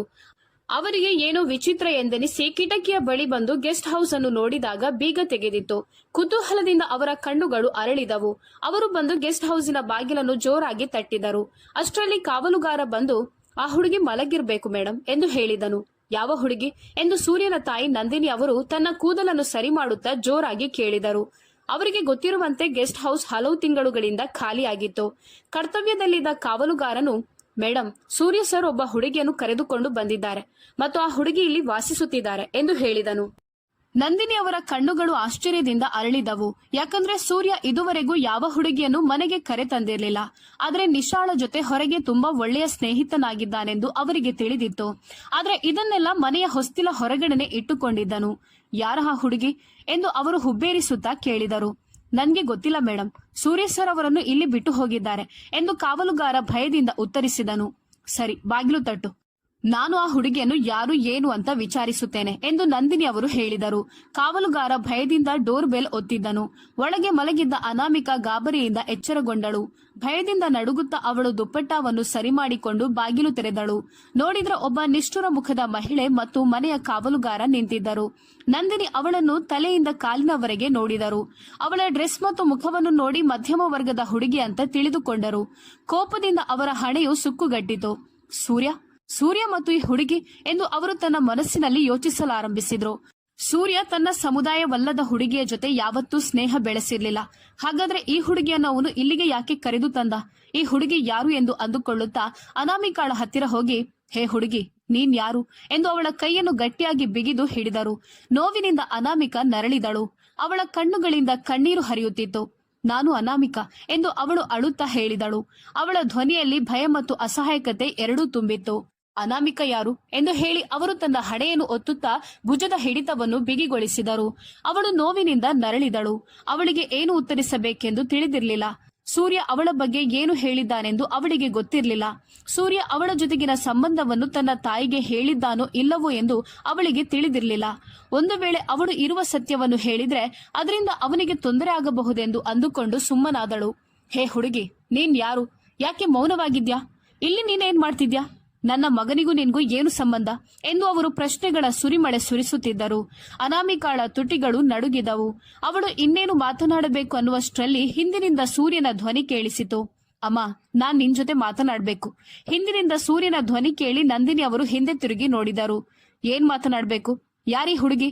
ನನ್ನನ್ನು ಕೇಳದೆ ನನ್ಗೆ ಹೇಳದೆ ಯಾಕೆ ಈ ಮನೆಗೆ ಕರೆದುಕೊಂಡು ಬಂದಿದ್ಯಾ? ಅವರು ಕೋಪದಿಂದ ಅವನನ್ನು ನೋಡುತ್ತಾ ಹಲವು ಪ್ರಶ್ನೆಗಳನ್ನು ಕೇಳಿದರು. ಸೂರ್ಯ ಅನಾಮಿಕಾಳನ್ನು ಕೋಪದಿಂದ ದಿಟ್ಟಿಸಿ ನೋಡಿದನು. ಅವಳು ನನ್ನ ಹೆಂಡತಿ ಎಂದು ಅವನು ಮೆಲ್ಲಗೆ ಹೇಳಿದನು. ಈ ಸಂಬಂಧವನ್ನು ಮುಂಚೆಯೇ ಬಯಲಿಗೆ ತರಬೇಕಾಗಿತ್ತು. ಇವತ್ತು ಯಾಕೆ ಹೆಂಡತಿ ಅಂತ ಹೇಳ್ತಿದ್ಯಾ? ಪ್ರಜ್ಞೆ ಇದ್ಯಾ ನಿನ್ಗೆ ಎಂದು ವ್ಯಂಗ್ಯವಾಗಿ ಕೇಳಿದರು. ಸೂರ್ಯನ ಮಾನಸಿಕ ಸ್ಥಿತಿಯನ್ನು ಅವರು ಅನುಮಾನಿಸುತ್ತಿರುವಂತೆ, ಈ ಹುಡುಗಿ ನಿನ್ನ ಹೆಂಡತಿಯಾಗಲು ಅರ್ಹಳು ಎಂದು ವ್ಯಂಗ್ಯ ಮತ್ತು ತಿರಸ್ಕಾರದಿಂದ ಹೇಳಿದರು. ಸೂರ್ಯ ದೀರ್ಘವಾಗಿ ಉಸಿರಾಡುತ್ತಾ 2 ಹೆಜ್ಜೆ ಮುಂದೆ ಹೋಗಿ ಅವನ ಅಮ್ಮನ ಕೈಯನ್ನು ಹಿಡಿದುಕೊಂಡನು. ಅವನ ತಾಯಿಯ ಮಾತುಗಳಲ್ಲಿ ಅನಾಮಿಕಾಳ ಮೇಲಿನ ಕೋಪ ಮತ್ತು ತಿರಸ್ಕಾರ ಎದ್ದು ಕಾಣಿಸ್ತಿತ್ತು. ನಿಜವಾಗಿಯೂ ಸೂರ್ಯನಿಗೆ ಹೆಂಡತಿಯಾಗುವ ಅರ್ಹತೆ ಅವಳಲ್ಲಿ ಇರಲಿಲ್ಲ. ಅಪ್ಪ ಈ ಮದುವೆಯನ್ನು ನಿಶ್ಚಯಿಸಿದ್ದರು ಎಂದು ಸೂರ್ಯನು ಮೇಲುಧ್ವನಿಯಲ್ಲಿ ಹೇಳಿದನು. ನಂದಿನಿ ಅವನನ್ನು ಬಾಯಿ ಬಿಟ್ಟುಕೊಂಡು ನೋಡುತ್ತಿದ್ದರು. ಮುಂದೆ ಏನು ಹೇಳಬೇಕು ಎಂದು ಸೂರ್ಯ ಯೋಚಿಸುತ್ತಿದ್ದನು. ಅಮ್ಮ, ಈ ಹುಡುಗಿ ಯಾರ ಮಗಳು ಅಂತ ಹೇಳಿದ್ರೆ ನೀವು ಕೋಪಗೊಳ್ಳುತ್ತೀರಿ ಎಂದು ಹೇಳಿದನು. ಇವತ್ತು ಅವನು ಸಂಪೂರ್ಣ ಸತ್ಯವನ್ನು ಹೇಳಲು ಬಯಸಿದ್ದನು. ಇವಳು ಗಂಗಾಳ ಮಗಳು ಎಂದು ಭಯದಿಂದ ಹೇಳಿದನು. ಯಾಕಂದ್ರೆ ನಂದಿನಿ ಅವರು ಜಗತ್ತಿನಲ್ಲಿ ಯಾರನ್ನಾದ್ರೂ ದ್ವೇಷಿಸುತ್ತಿದ್ದರೆ ಅದು ಗಂಗಾಳನ್ನು ಮಾತ್ರ. ಸೂರ್ಯನ ಮಾತು ಕೇಳಿ ನಂದಿನಿ ಅವರು ತಲೆ ಅಲ್ಲಾಡಿಸುತ್ತಾ ತಲೆಬಾಗಿ ನಿಂತಿದ್ದ ಅನಾಮಿಕಾಳನ್ನು ನೋಡುತ್ತಿದ್ದರು. ಇದ್ದಕ್ಕಿದ್ದಂತೆ ಅವರಿಗೆ ಜ್ಞಾನೋದಯವಾಯಿತು. ಸೂರ್ಯನನ್ನು ಬಿಟ್ಟು 2 ಹೆಜ್ಜೆ ಮುಂದೆ ಬಂದು ಅನಾಮಿಕಾಳನ್ನು ತನ್ನ ಪಕ್ಕಕ್ಕೆ ಎಳೆಯುತ್ತಾ ಅವಳ ಕೆನ್ನೆಗೆ ಬಲವಾಗಿ ಹೊಡೆದರು. ಏಟು ಬಿದ್ದ ರಭಸಕ್ಕೆ ಅನಾಮಿಕಾ ಕೆಳಗೆ ಬಿದ್ದಳು. ಇಷ್ಟು ದಿನ ನಿನ್ನ ತಾಯಿ ನನ್ನ ಜೀವನದಲ್ಲಿ ಒಂದು ದೊಡ್ಡ ಸಮಸ್ಯೆಯಾಗಿದ್ಲು. ಈಗ ಆ ಪಟ್ಟಿಯಲ್ಲಿ ನೀನು ಸೇರಿಕೊಂಡಿದ್ಯಾ? ನೀವು ಅಮ್ಮ ಮಗಳು ಸೇರಿ ನನ್ನ ಗಂಡ ಮತ್ತು ಮಗನನ್ನು ನನ್ನಿಂದ ಬಲವಂತವಾಗಿ ಕಿತ್ತುಕೊಳ್ತಿದ್ದೀರಾ? ನಿಮ್ಗೇನು ಅನ್ನಿಸೋದಿಲ್ವಾ ಎಂದು ಕೋಪದಲ್ಲಿ ಕೂಗಾಡುತ್ತಾ ಹೇಳಿದ್ರು. ಸೂರ್ಯ ತನ್ನ ತಾಯಿಯನ್ನು ನಿಯಂತ್ರಿಸಲು ತುಂಬಾನೇ ಕಷ್ಟಪಡುತ್ತಿದ್ದನು. ಗಲಾಟೆ ಕೇಳಿ ಸೂರ್ಯನ ತಮ್ಮ ಅಜಯ್ ಮತ್ತು ತಂಗಿ ರೀಮಾ ಅಲ್ಲಿಗೆ ಓಡಿ ಬಂದರು. ರೀಮಾ, ಅಮ್ಮನನ್ನು ಕರೆದುಕೊಂಡು ಒಳಗೆ ಹೋಗು ಎಂದು ಸೂರ್ಯ ತನ್ನ ತಂಗಿಗೆ ಸೂಚಿಸಿದನು. ಅನಾಮಿಕಾ ನೆಲದ ಮೇಲೆ ಪ್ರಜ್ಞೆ ಇಲ್ಲದೆ ಮಲಗಿದ್ದಳು. ಸುಸ್ತು ಮತ್ತು ಅಸಹಾಯಕತೆಯಿಂದ ಅವಳಿಗೆ ಎದ್ದು ನಿಂತುಕೊಳ್ಳಲು ಕೂಡ ಆಗುತ್ತಿರಲಿಲ್ಲ. ರಾಜು, ನಿನ್ನ ಹೆಂಡತಿ ಹುಡುಗಿಯನ್ನು ಇಲ್ಲಿಂದ ಕರೆದುಕೊಂಡು ಹೋಗಲಿ ಎಂದು ಸೆಕ್ಯೂರಿಟಿಗೆ ಸೂರ್ಯ ಹೇಳಿದನು. ಸೂರ್ಯ ನೆಲದ ಮೇಲೆ ಪ್ರಜ್ಞೆ ಇಲ್ಲದೆ ಮಲಗಿದ್ದ ಅನಾಮಿಕಾಳನ್ನು ನೋಡಿ ನಂತರ ತನ್ನ ತಾಯಿಯ ಕೈ ಹಿಡಿದು ಒಳಗೆ ಕರೆದುಕೊಂಡು ಹೋದನು. ಇದನ್ನು ನೋಡಿದ ಕಾವಲುಗಾರ ರಾಜು ಹೃದಯದಲ್ಲಿ ಮಾನವೀಯತೆ ಇಲ್ಲದ ಜನರು ಎಂದು ಅಂದುಕೊಳ್ಳುತ್ತಾ ತನ್ನ ಹೆಂಡತಿಯನ್ನು ಕರೆದನು. ಅವನ ಹೆಂಡತಿ ಬಂದು ಅನಾಮಿಕಾಳನ್ನು ಎತ್ತಿಕೊಂಡು ಹೋಗಿ ಬೆಡ್ ಮೇಲೆ ಮಲಗಿಸಿದಳು. ಅವಳಿಗೆ ಪ್ರಜ್ಞೆ ಬಂದಾಗ ಕಾವಲುಗಾರನ ಹೆಂಡತಿ ಜ್ಯೂಸ್ ತಂದುಕೊಟ್ಟಳು. ಅವಳ ಕೆನ್ನೆಯ ಮೇಲೆ ನಂದಿನಿಯವರ ಬೆರಳಿನ ಗುರುತುಗಳಿದ್ದವು. ಜ್ಯೂಸ್ ಕುಡಿಯುವಾಗಲೂ ಅವಳ ಕಣ್ಣುಗಳಿಂದ ಕಣ್ಣೀರು ಹರಿಯುತ್ತಿತ್ತು. ಈ ಜಗತ್ತು ಶ್ರೀಮಂತರಿಗೆ ಸೇರಿದೆ. ಇಲ್ಲಿ ಬಡವರಿಗೆ ಯಾರೂ ಇಲ್ಲ. ಬಡವರು ದುಃಖ ಮತ್ತು ಅವಮಾನವನ್ನು ನೋಡಲು ಮಾತ್ರ ಹುಟ್ಟುತ್ತಾರೆ ಎಂದು ಮನಸ್ಸಿನಲ್ಲಿ ಅಂದುಕೊಳ್ಳುತ್ತಾ ಅಳುತ್ತಿದ್ದಳು. ಇತ್ತ ನಂದಿನಿಯವರು ಕೋಪ ಮತ್ತು ನೋವಿನಿಂದ ಗಾಯಗೊಂಡ ಸಿಂಹದಂತೆ ಆಡುತ್ತಿದ್ದರು. ಸೂರ್ಯ, ನೀನೀ ಹುಡುಗಿಯನ್ನು ಹೇಗೆ ಮದುವೆಯಾದೆ? ಆ ಮಹಿಳೆ ಮತ್ತು ನಿನ್ನ ತಂದೆ ಪ್ರೀತಿಸಿದ್ರು ಅಂತ ನಿನ್ಗೆ ತಿಳಿದಿಲ್ವಾ? ನಿನ್ನ ತಂದೆ ಅವಳಿಗಾಗಿ ಪ್ರಾಣವನ್ನೇ ಕೊಡ್ತಿದ್ರು ಅಂತ ಹೇಳುವಾಗ ನಂದಿನಿ ಅವರ ಧ್ವನಿ ತುಂಬಾ ಜೋರಾಗಿ ಮತ್ತು ಕಹಿಯಾಗಿತ್ತು. ತಮ್ಮ ತಂದೆ ತಾಯಿಯನ್ನು ಅನ್ಯೋನ್ಯತೆಯಿಂದ ಈ 3 ಮಕ್ಕಳು ಒಂದು ದಿನವೂ ನೋಡಿರ್ಲಿಲ್ಲ. ಅವರು ಯಾವಾಗ್ಲೂ ಜಗಳವಾಡುವುದನ್ನೇ ನೋಡಿದ್ದರು. ಅಮ್ಮ, ಈ ವಿಚಾರದಲ್ಲಿ ನನ್ನನ್ನು ಬಲವಂತಪಡಿಸಲಾಯಿತು. ಅಪ್ಪ ನನ್ನನ್ನು ಬೆದರಿಸಿದ್ರು. ಆ ಸಂದರ್ಭದಲ್ಲಿ ನಾನು ಅಸಹಾಯಕನಾಗಿದ್ದೆ. ನನಗೆ ಬೇರೆ ದಾರಿ ಇರ್ಲಿಲ್ಲ. ಸೂರ್ಯ ತಲೆಬಾಗಿ ತನ್ನ ತಪ್ಪನ್ನು ಒಪ್ಪಿಕೊಂಡನು. ತನ್ನ ತಾಯಿಯ ಪರಿಸ್ಥಿತಿ ನೋಡಿ ಅವನಿಗೆ ಭಯವಾಗಿತ್ತು. ಹಾಗಾದ್ರೆ ನೀನು ನಿಶಾಳನ್ನು ಈಗ ಹೇಗೆ ಎದುರಿಸ್ತೀಯ ಸೂರ್ಯ ಎಂದು ನಂದಿನಿ ಅವರು ಕೋಪದಿಂದ ಕೇಳಿದರು. ಅಮ್ಮ, ನಾನವಳನ್ನು ನೋಡಿಕೊಳ್ಳುತ್ತೇನೆ. ಹೇಗಿದ್ರೂ ನಾನು ಈ ಹುಡುಗಿಯ ಜೊತೆ ಗಂಡ ಹೆಂಡತಿ ಸಂಬಂಧವನ್ನು ಬೆಳೆಸುವುದಿಲ್ಲ ಎಂದು ಸೂರ್ಯ ತನ್ನ ಅಭಿಪ್ರಾಯವನ್ನು ವ್ಯಕ್ತಪಡಿಸಿದನು. ಇದನ್ನು ಕೇಳಿದ ನಂದಿನಿ ಅವರಿಗೆ ಸ್ವಲ್ಪ ನಿರಾಳವಾಯಿತು. ಸರಿ, ಅವಳಿಗೆ ವಿಚ್ಛೇದನವನ್ನು ಕೊಟ್ಟು ಈ ಅಧ್ಯಾಯವನ್ನು ಇಲ್ಲಿಗೆ ಶಾಶ್ವತವಾಗಿ ಮುಗಿಸು. ನಿಶಾ ಜೊತೆ ನಿನ್ನ ಜೀವನವನ್ನು ಮುಂದುವರಿಸು ಎಂದು ನಂದಿನಿ ಅವರು ದೃಢ ನಿಶ್ಚಯದಿಂದ ಮಗನಿಗೆ ಹೇಳಿದರು. ಅಮ್ಮ, ನನ್ಗೆ ಈಗ ಬಿಟ್ಟು ಕೊಡಲು ಸಾಧ್ಯವಿಲ್ಲ. ದಯವಿಟ್ಟು ನನ್ನ ಪರಿಸ್ಥಿತಿಯನ್ನು ಅರ್ಥ ಮಾಡಿಕೊಳ್ಳಿ. ನೀವೆಲ್ಲರೂ ನನ್ನ ಫ್ಯಾಮಿಲಿ. ಅಪ್ಪ ನನಗೆ ಈ ಜವಾಬ್ದಾರಿಯನ್ನು ವಹಿಸಿದ್ದಾರೆ. ನೀವೆಲ್ಲರೂ ನಿಮ್ಮ ಸ್ವಂತ ಕಾರ್ಯಗಳನ್ನು ಮಾತ್ರ ಯೋಚಿಸ್ತಿದ್ದೀರಿ. ಆದ್ರೆ ಸೂರ್ಯ, ನಿನ್ಗೆ ಏನ್ ಬೇಕು ಅಂತ ಯಾರೂ ಕೇಳೋದಿಲ್ಲ ಎಂದು ತನ್ನ ಬೇಸರವನ್ನು ಹೇಳಿಕೊಂಡನು. ಆಗ ಅವನ ತಮ್ಮ ಅಜಯ್ ಮುಂದೆ ಬಂದು ಅವನ ಬೆನ್ನು ತಟ್ಟಿ, ಅಣ್ಣ, ನೀನೇನ್ ಬೇಕಾದ್ರೂ ಮಾಡ್ಬೋದು, ಆದ್ರೆ ಅಮ್ಮನ ಅನುಮತಿ ಇಲ್ಲದೆ ಏನೂ ಮಾಡಲು ಸಾಧ್ಯವಿಲ್ಲ ಅಂತ ಹೇಳಿದನು. ನಂದಿನಿ ಅವರು, ನೀನು ಆ ಹುಡುಗಿಗೆ ವಿಚ್ಛೇದನವನ್ನು ಕೊಡು, ಇಲ್ಲದಿದ್ರೆ ನಿನ್ನ ಅಮ್ಮನ ಸತ್ತ ಮುಖವನ್ನು ನೋಡುತ್ತೀಯಾ ಎಂದು ಸೂರ್ಯನಿಗೆ ಬ್ಲಾಕ್ ಮೇಲ್ ಮಾಡಲು ಶುರು ಮಾಡಿದರು. ಸೂರ್ಯ ಇಲ್ಲ ಎಂದು ತಲೆ ಆಡಿಸುತ್ತಾ, ಅಮ್ಮ, ನಾನು ಒಂದು ಒಳ್ಳೆ ಹುಡುಗನನ್ನು ನೋಡಿ ಅವಳ ಭವಿಷ್ಯವನ್ನು ರೂಪಿಸುವವರೆಗೆ ಅವಳಿಗೆ ವಿಚ್ಛೇದನ ನೀಡಲು ಸಾಧ್ಯವಿಲ್ಲ ಅಂತ ಹೇಳಿದನು. ನೀನು ಆ ಹುಡುಗಿಯ ಬಗ್ಗೆ ಯಾಕೆ ಇಷ್ಟೊಂದು ಕಾಳಜಿ ವಹಿಸ್ತಿದ್ಯಾ? ಅವಳಿಗೆ ವಿಚ್ಛೇದನವನ್ನು ಕೊಡು, ಅವಳ ಭವಿಷ್ಯ ನರಕವಾಗ್ಲಿ ಎಂದು ನಂದಿನಿ ಅವರು ಹೇಳಿದರು. ಅಮ್ಮ, ನಾನು ಹೇಳೋದನ್ನ ಅರ್ಥ ಮಾಡಿಕೊಳ್ಳಿ. ನಾನು ಅವಳಿಗೆ ವಿಚ್ಛೇದನವನ್ನು ಕೊಡಲು ಸಾಧ್ಯವಿಲ್ಲ. ನಾನು ಹಾಗೆ ಮಾಡಿದ್ರೆ ಅವಳು ನನ್ನ ಪಾಲಿಗೆ ಅರ್ಹಳಾಗುತ್ತಾಳೆ. ಅಪ್ಪನ ಉಯಿಲಿನ ಪ್ರಕಾರ ವಿಚ್ಛೇದನದ ಸಂದರ್ಭದಲ್ಲಿ ಆಸ್ತಿ ಅರ್ಧದಷ್ಟು ಅವಳ ಪಾಲಿಗೆ ಸಿಗುತ್ತದೆ. ಅಪ್ಪ ಅದನ್ನು ಸಂಪೂರ್ಣವಾಗಿ ಉಲ್ಲೇಖಿಸಿದ್ದಾರೆ ಎಂದು ಹೇಳಿ ತನ್ನ ತಲೆಯ ಮೇಲೆ ಕೈಯಿಟ್ಟನು. ಇದನ್ನು ಕೇಳಿದ ನಂದಿನಿ ಅವರು ಸೋಫಾದ ಮೇಲೆ ಕುಸಿದು ಬಿದ್ದರು. ನಿನ್ನ ತಂದೆ ಬದುಕಿರುವಾಗ್ಲೂ ನನ್ನನ್ನು ನೆಮ್ಮದಿಯಿಂದ ಇರಲು ಬಿಡ್ಲಿಲ್ಲ. ಈಗ ಅವರು ಹೋದ ಮೇಲೂ ಅಶಾಂತಿಯನ್ನು ಉಂಟು ಮಾಡ್ತಿದ್ದಾರೆ ಎಂದು ಹೇಳಿದರು. ಅವರು ಕೋಪದಿಂದ ಕಾಲುಗಳನ್ನು ತುಳಿಯುತ್ತಾ ತನ್ನ ರೂಮಿಗೆ ಹೊರಟು ಹೋದರು. ಸೂರ್ಯ ಅಸಹಾಯಕನಾಗಿ ಅಜಯ್ ಮತ್ತು ರೀಮಾಳನ್ನು ನೋಡಿದನು. ಅಣ್ಣ, ಅಂದ ಹಾಗೆ ಅತ್ತಿಗೆ ತುಂಬಾ ಸುಂದರವಾಗಿದ್ದಾರೆ ಎಂದು ರೀಮಾ ನಗುತ್ತಾ ಹೇಳಿದಳು. ಆದ್ರೆ ಕೋಪದಲ್ಲಿರುವ ಸೂರ್ಯನನ್ನು ನೋಡಿ ಬೇಸರದ ಮುಖ ಮಾಡಿಕೊಂಡು ಅವಳು ತಕ್ಷಣ ತನ್ನ ರೂಮಿಗೆ ಹೋದಳು. ಅಣ್ಣ, ನೀನು ನನ್ನ ಮಾತು ಕೇಳು. ನಿಶಾಳನ್ನು ಮರೆತು ಈ ಹುಡುಗಿಯೊಂದಿಗೆ ನಿನ್ನ ಜೀವನವನ್ನು ಪ್ರಾರಂಭಿಸು. ಅವಳು ತುಂಬಾ ಮುಗ್ಧ ಹುಡುಗಿ. ಅಪ್ಪ ನನಗೇನಾದ್ರೂ ಬಲವಂತವಾಗಿ ಮದುವೆ ಮಾಡ್ತಿದ್ರೆ ನಾನು ಸಂತೋಷದಿಂದ ಒಪ್ಪಿಕೊಂಡು ಅವಳನ್ನು ಬಹಳ ಗೌರವದಿಂದ ನಡೆಸಿಕೊಳ್ತಿದ್ದೆ ಎಂದು ಅಜಯ್ ಹೇಳಿದನು. ನೀನು ಮಿತಿ ಮೀರ್ತಿದ್ಯಾ ಅಜಯ್ ಎಂದು ಸೂರ್ಯ ತುಂಬಾ ಕೋಪದಿಂದ ತೀಕ್ಷ್ಣವಾಗಿ ಹೇಳಿದನು. ಸಾರಿ ಅಣ್ಣ, ಅವಳು ನಿನ್ನ ಹೆಂಡತಿ ಅಂತ ನಾನು ಮರೆತು ಬಿಟ್ಟಿದ್ದೆ. ಈಗ ಅವಳು ನನ್ನ ಪ್ರೀತಿಯ ಅತ್ತಿಗೆ. ಕ್ಷಮಿಸಿ ಬಿಡು, ಮಾತು ತಪ್ಪಾಗಿ ಜಾರಿ ಬಂತು ಎಂದು ಹೇಳಿ ಭಯಗೊಂಡವನಂತೆ ನಟಿಸುತ್ತಾ ಅವನ ಕಿವಿಗಳನ್ನು ಮುಟ್ಟಿದನು. ಅಂದ ಹಾಗೆ ಅಣ್ಣ, ಇದು ನಿನ್ಗೆ ಉಚಿತ ಸಲಹೆ. ಎಂದಿಗೂ ಅಂತಹ ಮುದ್ದಾದ ಹುಡುಗಿಯನ್ನು ಬಿಡಬೇಡ. ಆ ನಿಶಾ ಮೇಕಪ್ ನಲ್ಲಿ ಮಾಟಗಾತಿಯಂತೆ ಕಾಣುತ್ತಾಳೆ. ಮೇಕಪ್ ಇಲ್ಲದೆ ನೀನವಳನ್ನು ನೋಡಿದ್ರೆ ಭಯದಿಂದ ಮೂರ್ಛೆ ಹೋಗ್ತೀಯಾ ಎಂದು ಅಜಯ್ ಹೇಳಿದನು. ಅಜಯ್, ನಾನು ತುಂಬಾ ತಾಳ್ಮೆಯಿಂದ ಇದ್ದೇನೆ. ಈಗ ನಿನ್ಗೆ ಹೊಡೆದು ಬಿಡುತ್ತೇನೆ ಎಂದು ಹೇಳಿ ಮುಷ್ಟಿ ಹಿಡಿದು ಅಜಯ್ ಕಡೆ ತೋರಿಸಿದನು. ಹೋ, ಸಾರಿ ಅಣ್ಣ, ಹೋಗ್ತಿದ್ದೇನೆ. ಆದ್ರೆ ಹೋಗುವ ಮೊದಲು ದಯವಿಟ್ಟು ನನ್ನ ಕೊನೆಯ ಮಾತುಗಳನ್ನು ಪರಿಗಣಿಸು ಎಂದು ಹೇಳಿ ರೂಮಿನ ಕಡೆ ಓಡಿದನು. ಯಾಕಂದ್ರೆ ಸೂರ್ಯ ಈಗ ನಿಜವಾಗ್ಲೂ ಅವನ ಮುಖಕ್ಕೆ ಗುದ್ದಲು ಹೊರಟಿದ್ದನು. ಸೂರ್ಯ ಈಗ ನಿಟ್ಟುಸಿರು ಬಿಟ್ಟನು. ಅವನ ತಮ್ಮ ಮತ್ತು ತಂಗಿ ಇಬ್ಬರಿಗೂ ನಿಶಾ ಮೇಲೆ ಏನು ಕೋಪ ಎಂದು ಅವನಿಗೆ ಗೊತ್ತಾಗಿರ್ಲಿಲ್ಲ. ಆದ್ರೆ ಸೂರ್ಯನಿಗೆ ಅವಳಲ್ಲಿ ಯಾವುದೇ ಲೋಪ ಕಂಡಿರ್ಲಿಲ್ಲ. ಅವನು ತನ್ನನ್ನು ತಾನು ಸಮಾಧಾನ ಪಡಿಸಿಕೊಂಡು ದೀರ್ಘ ಉಸಿರನ್ನು ತೆಗೆದುಕೊಂಡು ಮಲಗಲು ತನ್ನ ರೂಮಿಗೆ ಹೋದನು. ರೂಮಿನ ಕಿಟಕಿಯ ಪರದೆಗಳನ್ನು ಸರಿಸಿ ಲೈಟ್ ಆಫ್ ಆಗಿದ್ದ ಗೆಸ್ಟ್ ಹೌಸ್ ಕಡೆ ನೋಡಿದನು. ಅವನು ಆಳವಾಗಿ ನಿಟ್ಟುಸಿರು ಬಿಟ್ಟು ತನ್ನ ಬೆಡ್ನ ಕಡೆಗೆ ಹೋದನು. ತನ್ನ ತಾಯಿ ಅವಳ ಕೆನ್ನೆಗೆ ಹೊಡೆದ ನಂತರ ಅವಳು ಪ್ರಜ್ಞೆ ತಪ್ಪಿ ನೆಲದ ಮೇಲೆ ಬಿದ್ದಿದ್ದಳು. ಅವಳು ಹೇಗಿದ್ದಾಳೆಂದು ನೋಡಲು ನಾನು ಹೋಗ್ಬೇಕಾಗಿತ್ತು ಎಂದು ಪಶ್ಚಾತ್ತಾಪ ಪಟ್ಟನು. ಅವಳ ಆರೋಗ್ಯದಲ್ಲಿ ಏನಾದ್ರೂ ಹೆಚ್ಚು ಕಮ್ಮಿ ಆಗಿದ್ದರೆ ರಾಜು ಬಂದು ನನಗೆ ಖಂಡಿತವಾಗಿಯೂ ಹೇಳ್ತಿದ್ದ ಎಂದು ಯೋಚಿಸುತ್ತಾ ಅವನು ಮಲಗಿದನು. ಆಗ ಅವನಿಗೆ ನಿಶಾಳ ನೆನಪಾಯಿತು. ಹೇಗಾದ್ರೂ ಮಾಡಿ ನಿಶಾಳಿಗೆ ಇರುವ ಸತ್ಯವನ್ನು ಹೇಳಬೇಕು ಮತ್ತು ಅವಳ ಪ್ರತಿಕ್ರಿಯೆಯನ್ನು ನೋಡಬೇಕು. ಒಂದು ವೇಳೆ ಅದು ಅವಳ ಜೀವಕ್ಕೆ ಅಪಾಯವಾಗಬಹುದು ಎಂದು ಯೋಚಿಸುತ್ತಾ ಕೈ ಕಟ್ಟಿ ಕುಳಿತನು. ಅವನು ತನ್ನ ಜೀವನದ ಏರಿಳಿತಗಳ ಬಗ್ಗೆ ಯೋಚಿಸುತ್ತಿದ್ದನು. ಅವನ ಜೀವನದಿಂದ ಅನಾಮಿಕಾಳನ್ನು ದೂರ ಮಾಡಬೇಕಾಗಿತ್ತು. ಆದ್ರೆ ಅವನ ತಂದೆಯ ಆತ್ಮಕ್ಕೆ ನೋವು ಮಾಡದೆ, ಅವನ ಮನಸ್ಸಿಗೆ ತಪ್ಪಿತಸ್ಥ ಭಾವನೆ ಮೂಡಿಸದೆ ಅನಾಮಿಕಾಳನ್ನು ಹೇಗೆ ತನ್ನ ಜೀವನದಿಂದ ದೂರ ಮಾಡುವುದಂತ ಯೋಚಿಸುತ್ತಿದ್ದನು. ಯೋಚಿಸುತ್ತಲೇ ಸೂರ್ಯ ನಿದ್ರೆಗೆ ಜಾರಿದನು. ಬೆಳಗ್ಗೆ ಸೂರ್ಯ ಉದಯಿಸುತ್ತಿದ್ದಂತೆ ಮಹಲು ಬೆಳಗಿತು. ಅನಾಮಿಕಾ ಎದ್ದೇಳಲು ಪ್ರಯತ್ನಿಸಿದಳು, ಆದ್ರೆ ಅವಳ ಕೈಯಿಂದ ಅದು ಸಾಧ್ಯವಾಗ್ಲಿಲ್ಲ. ಎಂದಿನಂತೆ ಇವತ್ತು ಕೂಡ ಸೂರ್ಯ ಆಫೀಸ್ಗೆ ರೆಡಿಯಾಗಿ ಕಾರಿನ ಹತ್ತಿರ ಬಂದನು. ಅವನು ಸಾಂದರ್ಭಿಕವಾಗಿ ಗೆಸ್ಟ್ ಹೌಸ್ ಕಡೆ ನೋಡಿದನು. ಆಗ ಆಕಸ್ಮಿಕವಾಗಿ ಅನಾಮಿಕಾ ಕೂಡ ಕಿಟಕಿಯಿಂದ ಹೊರಗೆ ನೋಡುತ್ತಿದ್ದಳು. ಕಾರಿನ ಹತ್ತಿರ ನಿಂತು ಸೂರ್ಯ ಗೆಸ್ಟ್ ಹೌಸ್ ಕಡೆ ನೋಡುವುದನ್ನು ಅವಳು ನೋಡಿದ್ದಳು. ಅವಳ ಹೃದಯ ಬಡಿಯಲು ಪ್ರಾರಂಭಿಸಿತು. ಆಗ ಸೂರ್ಯ ಕಾರು ಹತ್ತಿ ಹೊರಟು ಹೋದನು. ಅವಳು ಕಿಟಕಿಯಿಂದ ದೂರ ಸರಿದು ಹಾಸಿಗೆಯ ಮೇಲೆ ಮಲಗಿದಳು. ನಂದಿನಿ ಅವರು ಅವಳ ಹತ್ತಿರ ಬರದೇ ಇದ್ದಿದ್ದರೆ ಅವಳು ಇನ್ನೂ ಸ್ವಲ್ಪ ಹೊತ್ತು ಹಾಸಿಗೆಯಲ್ಲಿ ಮಲಗಿರುತ್ತಿದ್ದಳು. ಹೋ, ನೀನಿನ್ನು ಬೆಡ್ ಮೇಲೆ ಮಲಗಿ ಹಾಸಿಗೆಯನ್ನು ಹಾಳು ಮಾಡ್ತಿದ್ಯಾ? ನಿನ್ನ ಜಾಗ ಯಾವುದು ಅಂತ ನಿನ್ಗೆ ತಿಳಿಬೇಕು. ನನ್ನ ಮಗ ನಿನ್ನನ್ನು ಇಲ್ಲಿ ಇರಿಸುವ ಮೂಲಕ ನಿನ್ನ ಸ್ಥಾನವನ್ನು ತೋರಿಸಿದ್ದಾನೆ. ಮನೆಯವರು ಯಾವತ್ತೂ ಗೆಸ್ಟ್ ಹೌಸ್ ನಲ್ಲಿ ಇರೋದಿಲ್ಲ. ನೀನು ಈ ಮನೆಯ ಕೆಲಸದವಳು. ಈ ಮನೆಯ ಕೆಲಸ ಮಾಡಲು ನನ್ನ ಮಗ ನಿನ್ನನ್ನು ಕರೆದುಕೊಂಡು ಬಂದಿದ್ದಾನೆ. ಈಗ ಎದ್ದು ಹೋಗಿ ಕೆಲಸ ಮಾಡು.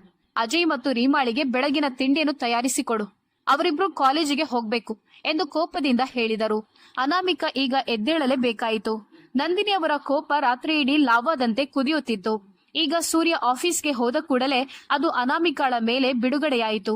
ಸೂರ್ಯ ಅವಳನ್ನು ಇಷ್ಟಪಡದೇ ಇರಬಹುದು, ಹೆಂಡತಿ ಅಂತ ಸ್ವೀಕರಿಸದೇ ಇರಬಹುದು, ಆದ್ರೆ ಯಾವತ್ತೂ ಅವಳಿಗೆ ನಿಂದನೆ ಆಗಲು ಬಿಡೋದಿಲ್ಲ. ನಂದಿನಿ ಅವರಿಗೆ ಮಗನ ಸ್ವಭಾವ ಚೆನ್ನಾಗಿ ತಿಳಿದಿತ್ತು. ಅದಕ್ಕಾಗಿ ಅವನು ಆಫೀಸಿಗೆ ಹೋದ ಮೇಲೆ ಅವರು ಇಲ್ಲಿಗೆ ಬಂದಿದ್ದರು. ಅವರು ಅನಾಮಿಕಾಳನ್ನು ಸೂರ್ಯನ ಮನೆಗೆ ಎಳೆದುಕೊಂಡು ಬಂದಾಗ ಅಲ್ಲಿದ್ದ ರೀಮಾ ಮತ್ತು ಅಜಯ್ ದಂಗಾದರು. ಅಮ್ಮ, ಇವರನ್ನು ಯಾಕೆ ಇಲ್ಲಿಗೆ ಕರೆದುಕೊಂಡು ಬಂದಿದ್ದಾರೆ ಎಂದು ರೀಮಾ ಅಜಯ್ನನ್ನು ಕೇಳಿದಳು. ಇದು ಸರಳ ವಿಷಯ. ಅಮ್ಮ ತನ್ನೆಲ್ಲ ಕೋಪವನ್ನು ಈ ಮುಗ್ಧ ಹುಡುಗಿಯ ಮೇಲೆ ತೀರಿಸಿಕೊಳ್ಳುತ್ತಾರೆ ಎಂದು ಅಜಯ್ ಉತ್ತರಿಸಿದನು. ಹೋಗು, ಅಡುಗೆ ಮನೆಗೆ ಹೋಗಿ ತಿಂಡಿ ಮಾಡು ಎಂದು ನಂದಿನಿ ಅವರು ಅನಾಮಿಕಾಳನ್ನು ಅಡುಗೆ ಮನೆಯ ಕಡೆ ತಳ್ಳುತ್ತಾ ಹೇಳಿದರು. ಅವಳು ಭಯದಿಂದ ಅಡುಗೆ ಮನೆಯತ್ತ ನೋಡಿದಳು. ಏನಡುಗೆ ಮಾಡಬೇಕೆಂದು ಕೇಳಲು ಅವಳಿಗೆ ಧೈರ್ಯ ಸಾಲಲಿಲ್ಲ. ಅವಳು ತನ್ನಿಂದ ಸಾಧ್ಯವಾದಷ್ಟು ಅಡುಗೆ ಮಾಡಿದಳು. ರೀಮಾ ಮತ್ತು ಅಜಯ್ ಅವಳು ಮಾಡಿದ ಅಡುಗೆಯನ್ನು ಇಷ್ಟಪಟ್ಟರು. ಅವರು ಅವಳನ್ನು ಹೊಗಳಲು ಬಯಸಿದರು. ಆದ್ರೆ ಅಮ್ಮನ ತೀಕ್ಷ್ಣ ನೋಟಕ್ಕೆ ಹೆದರಿ ಅವರು ಮೌನವಾಗಿ ತಿನ್ನುತ್ತಿದ್ದರು. ಕೆಲಸವನ್ನು ಮುಗಿಸಿ ಅವಳು ಗೆಸ್ಟ್ ಹೌಸ್ಗೆ ಹಿಂತಿರುಗಲು ಹೊರಟಾಗ ನಂದಿನಿ ಅವಳನ್ನು ತಡೆದರು. ನೀನೆಲ್ಲಿಗೆ ಹೊರಟಿದ್ಯಾ? ನನ್ನ ಮಗನ ಜೀವನದಲ್ಲಿ ಬರುವ ಮೊದಲು ಅವನ ತಾಯಿ ಜೀವಂತವಾಗಿದ್ದಾಳೆ ಅಂತ ನಿನ್ಗೆ ಗೊತ್ತಿರಬೇಕಿತ್ತು. ಇಲ್ಲಿ ಯಾವ ಅಕ್ರಮ ಲಾಭಗಳನ್ನು ಮಾಡಲು ನಾನು ಬಿಡೋದಿಲ್ಲ. ಇಲ್ಲಿ ಎಲ್ಲದಕ್ಕೂ ಬೆಲೆ ಇದೆ. ನಿಶಾಳ ಹಕ್ಕುಗಳನ್ನು ಕಸಿದುಕೊಳ್ಳಲು ನಾನು ಅವಕಾಶ ಕೊಡೋದಿಲ್ಲ ಎಂದು ಅವರು ತಿರಸ್ಕಾರದಿಂದ ಹೇಳಿದರು. ಈಗ ಅವಳು ಆ ಮನೆಯ ಕೆಲಸದವಳು ಮಾತ್ರ ಆಗಿದ್ದಳು. ಅಜಯ್ ಮತ್ತು ರೀಮಾ ಕಾಲೇಜಿಗೆ ಹೊರಟಿದ್ದರು. ಅನಾಮಿಕಾ ತುಟಿಗಳನ್ನು ಮುಚ್ಚಿಕೊಂಡು ನಿಂತಿದ್ದಳು. ಅವಳಿಗೆ ಮಾತನಾಡಲು ಏನೂ ಇರಲಿಲ್ಲ. ಅವಳು ಏನಾದ್ರೂ ಮಾತನಾಡಿದ್ರೆ, ಅವಳನ್ನು ಆ ಮನೆಯಿಂದ ಹೊರ ಹಾಕಿದ್ರೆ ಅವಳು ಎಲ್ಲಿ ಹೋಗ್ಬೇಕಾಗಿತ್ತು? ಈ ಪ್ರಪಂಚದಲ್ಲಿ ಅವಳಿಗೆ ಯಾರೂ ಇರಲಿಲ್ಲ. ಸೂರ್ಯ ಬರುವವರೆಗೂ ಅವಳು ಮೌನವಾಗಿ ಇರುತ್ತಿದ್ದಳು. ದಿನವಿಡೀ ಕೆಲಸ ಮಾಡುತ್ತಿದ್ದಳು. ಅವಳು ಒಂದು ಮಾತು ಹೇಳುತ್ತಿರಲಿಲ್ಲ. ಅವಳನ್ನು ಕರೆದುಕೊಂಡು ಬಂದಿರುವ ವ್ಯಕ್ತಿಯು ಅವಳ ಸ್ವಂತದವನಾಗಿರ್ಲಿಲ್ಲ. ಹಾಗಾದ್ರೆ ಅವಳು ಯಾರ ಜೊತೆ ಪ್ರತಿಭಟಿಸಬೇಕು? ಅವರನ್ನು ದೂರಿ ಎಲ್ಲಿ ಹೋಗ್ಬೇಕಾಗಿತ್ತು? ಸೂರ್ಯ ಆಫೀಸ್ನಿಂದ ಬರುವ ಸ್ವಲ್ಪ ಸಮಯದ ಮೊದಲು ಅವನ ತಾಯಿ ಅವಳನ್ನು ಗೆಸ್ಟ್ ಹೌಸ್ಗೆ ಕಳುಹಿಸುತ್ತಿದ್ದರು. ಅವನು ಫ್ರೆಶ್ ಆಗಿ ಊಟ ಮಾಡಿ ರೂಮಿಗೆ ಹೋಗುತ್ತಿದ್ದನು. ಈ ನಡುವೆ ನಿಶಾ ಅವನನ್ನು ಮದುವೆಯಾಗಲು ಒತ್ತಾಯಿಸುತ್ತಿದ್ದಳು. ಅವನು ಅವಳಿಗೆ ನಿಜ ಹೇಳಬೇಕೆಂದು ಬಯಸಿದನು. ಅನಾಮಿಕಾ ಅವನ ಜೀವನದಲ್ಲಿ ಇರುವಾಗ ಅವನು ನಿಶಾಳನ್ನು ಮದುವೆಯಾಗುವುದರ ಬಗ್ಗೆ ಯೋಚಿಸಲು ಕೂಡ ಸಾಧ್ಯವಿರಲಿಲ್ಲ. ಮರುದಿನ ಬೆಳಗ್ಗೆ ಅನಾಮಿಕಾ ಎಲ್ಲೋ ಹೋಗಲು ರೆಡಿಯಾಗುತ್ತಿದ್ದಳು. ಸೂರ್ಯ ಆಫೀಸ್ಗೆ ಹೊರಡುವಾಗ ಅವಳನ್ನು ನೋಡಿದನು. ಅವನ ಹುಬ್ಬು ಸುಕ್ಕುಗಟ್ಟಿತು. ಇಷ್ಟು ಬೆಳಗ್ಗೆ ಎಲ್ಲಿಗೆ ಹೊರಟಿದ್ಯಾ ಎಂದು ಕೋಪದಿಂದ ಕೇಳಿದನು. ಮಾವನನ್ನು ಕಾಲೇಜಿಗೆ ಸೇರಿಸಿದ್ದಾರೆ. ನಾನು 1 ತಿಂಗಳಿನಿಂದ ಕಾಲೇಜಿಗೆ ಹೋಗ್ಲಿಲ್ಲ.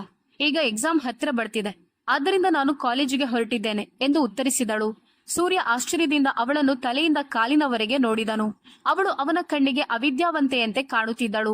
ನಾನು ಕಾಲೇಜಿಗೆ ಹೋಗ್ಬೋದಾ ಎಂದು ಅವನನ್ನು ಕೇಳಿದಳು. ಅವನು ಸರಿ ಎಂದು ತಲೆಯಾಡಿಸಿ ಕಾರು ಹತ್ತಲು ಸನ್ನೆ ಮಾಡಿದನು. ಅವಳು ಒಂದು ಕ್ಷಣ ಕಾರು ಹತ್ತಲು ಯೋಚಿಸಿ ಗೊಂದಲದಲ್ಲಿ ಕೈಬೆರಳುಗಳನ್ನು ಒಟ್ಟಿಗೆ ಹಿಸುಕಿದಳು. ಕುಳಿತುಕೋ ಎಂದು ಅವನು ಮತ್ತೆ ಹೇಳಿದಾಗ ಅವಳು ಕಾರು ಹತ್ತಿ ಕುಳಿತುಕೊಂಡಳು.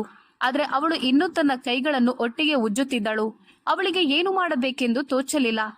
ಅಪ್ಪ ನಿನ್ನ ಫೀಸನ್ನು ಪಾವತಿಸ್ತಿದ್ರಾ ಎಂದು ಅವನು ಗಂಭೀರವಾಗಿ ಕೇಳಿದನು. ಆರಂಭದಲ್ಲಿ ಒಂದ್ಸಲ ಪಾವತಿಸಿದ್ರು, ಆಮೇಲೆ ಈಗ ನನಗೆ ಸ್ಕಾಲರ್ಶಿಪ್ ಬರುತ್ತದೆ ಎಂದು ಅವಳು ತಕ್ಷಣ ಹೇಳಿದಳು. ಅವನಿಗೆ ಆಶ್ಚರ್ಯವಾಯಿತು, ಯಾಕಂದ್ರೆ ಅವಳು ಕೂಡ ಬುದ್ಧಿವಂತಳಾಗಿದ್ದಳು. ಹಾಗಾದ್ರೆ ನೀನು ಏನು ಓದ್ತಿದ್ಯಾ ಎಂದು ಅವನು ಕೇಳಿದನು. ನಾನು BBA ಸೆಕೆಂಡ್ ಇಯರ್ ಓದುತ್ತಿದ್ದೇನೆ ಎಂದು ಮೆಲ್ಲನೆ ಹೇಳಿದಳು. ಓ, ಹಾಗಾದ್ರೆ ನಿನ್ಗೆ ಈಗ 20 ವರ್ಷ?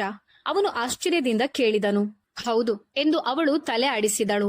ಹಾಗಾದ್ರೆ ನಾನು ನಿನ್ಗಿಂತ 9 ವರ್ಷ ದೊಡ್ಡವನು, ನಿನ್ಗಿದು ಗೊತ್ತಾ ಎಂದು ಅವನು ಅವಳನ್ನು ಕೇಳಿದಾಗ ಅವಳು ಗೊತ್ತು ಎಂದು ತಲೆಯಾಡಿಸಿದಳು. ಹಾಗಾದ್ರೆ ನಿನ್ಗೆ ಸಮಸ್ಯೆ ಇಲ್ವಾ ಎಂದು ಕೇಳಿದನು. ನನ್ಗೆ ಯಾಕೆ ಸಮಸ್ಯೆ ಆಗ್ಬೇಕು? ನಾವು ಒಟ್ಟಿಗೆ ಇರೋದು ಜೀವನ ನಡೆಸುವುದಕ್ಕಲ್ಲ, ನನ್ನ ತಾಯಿಯ ಕೊನೆಯ ಆಸೆಯನ್ನು ತೀರಿಸಲು.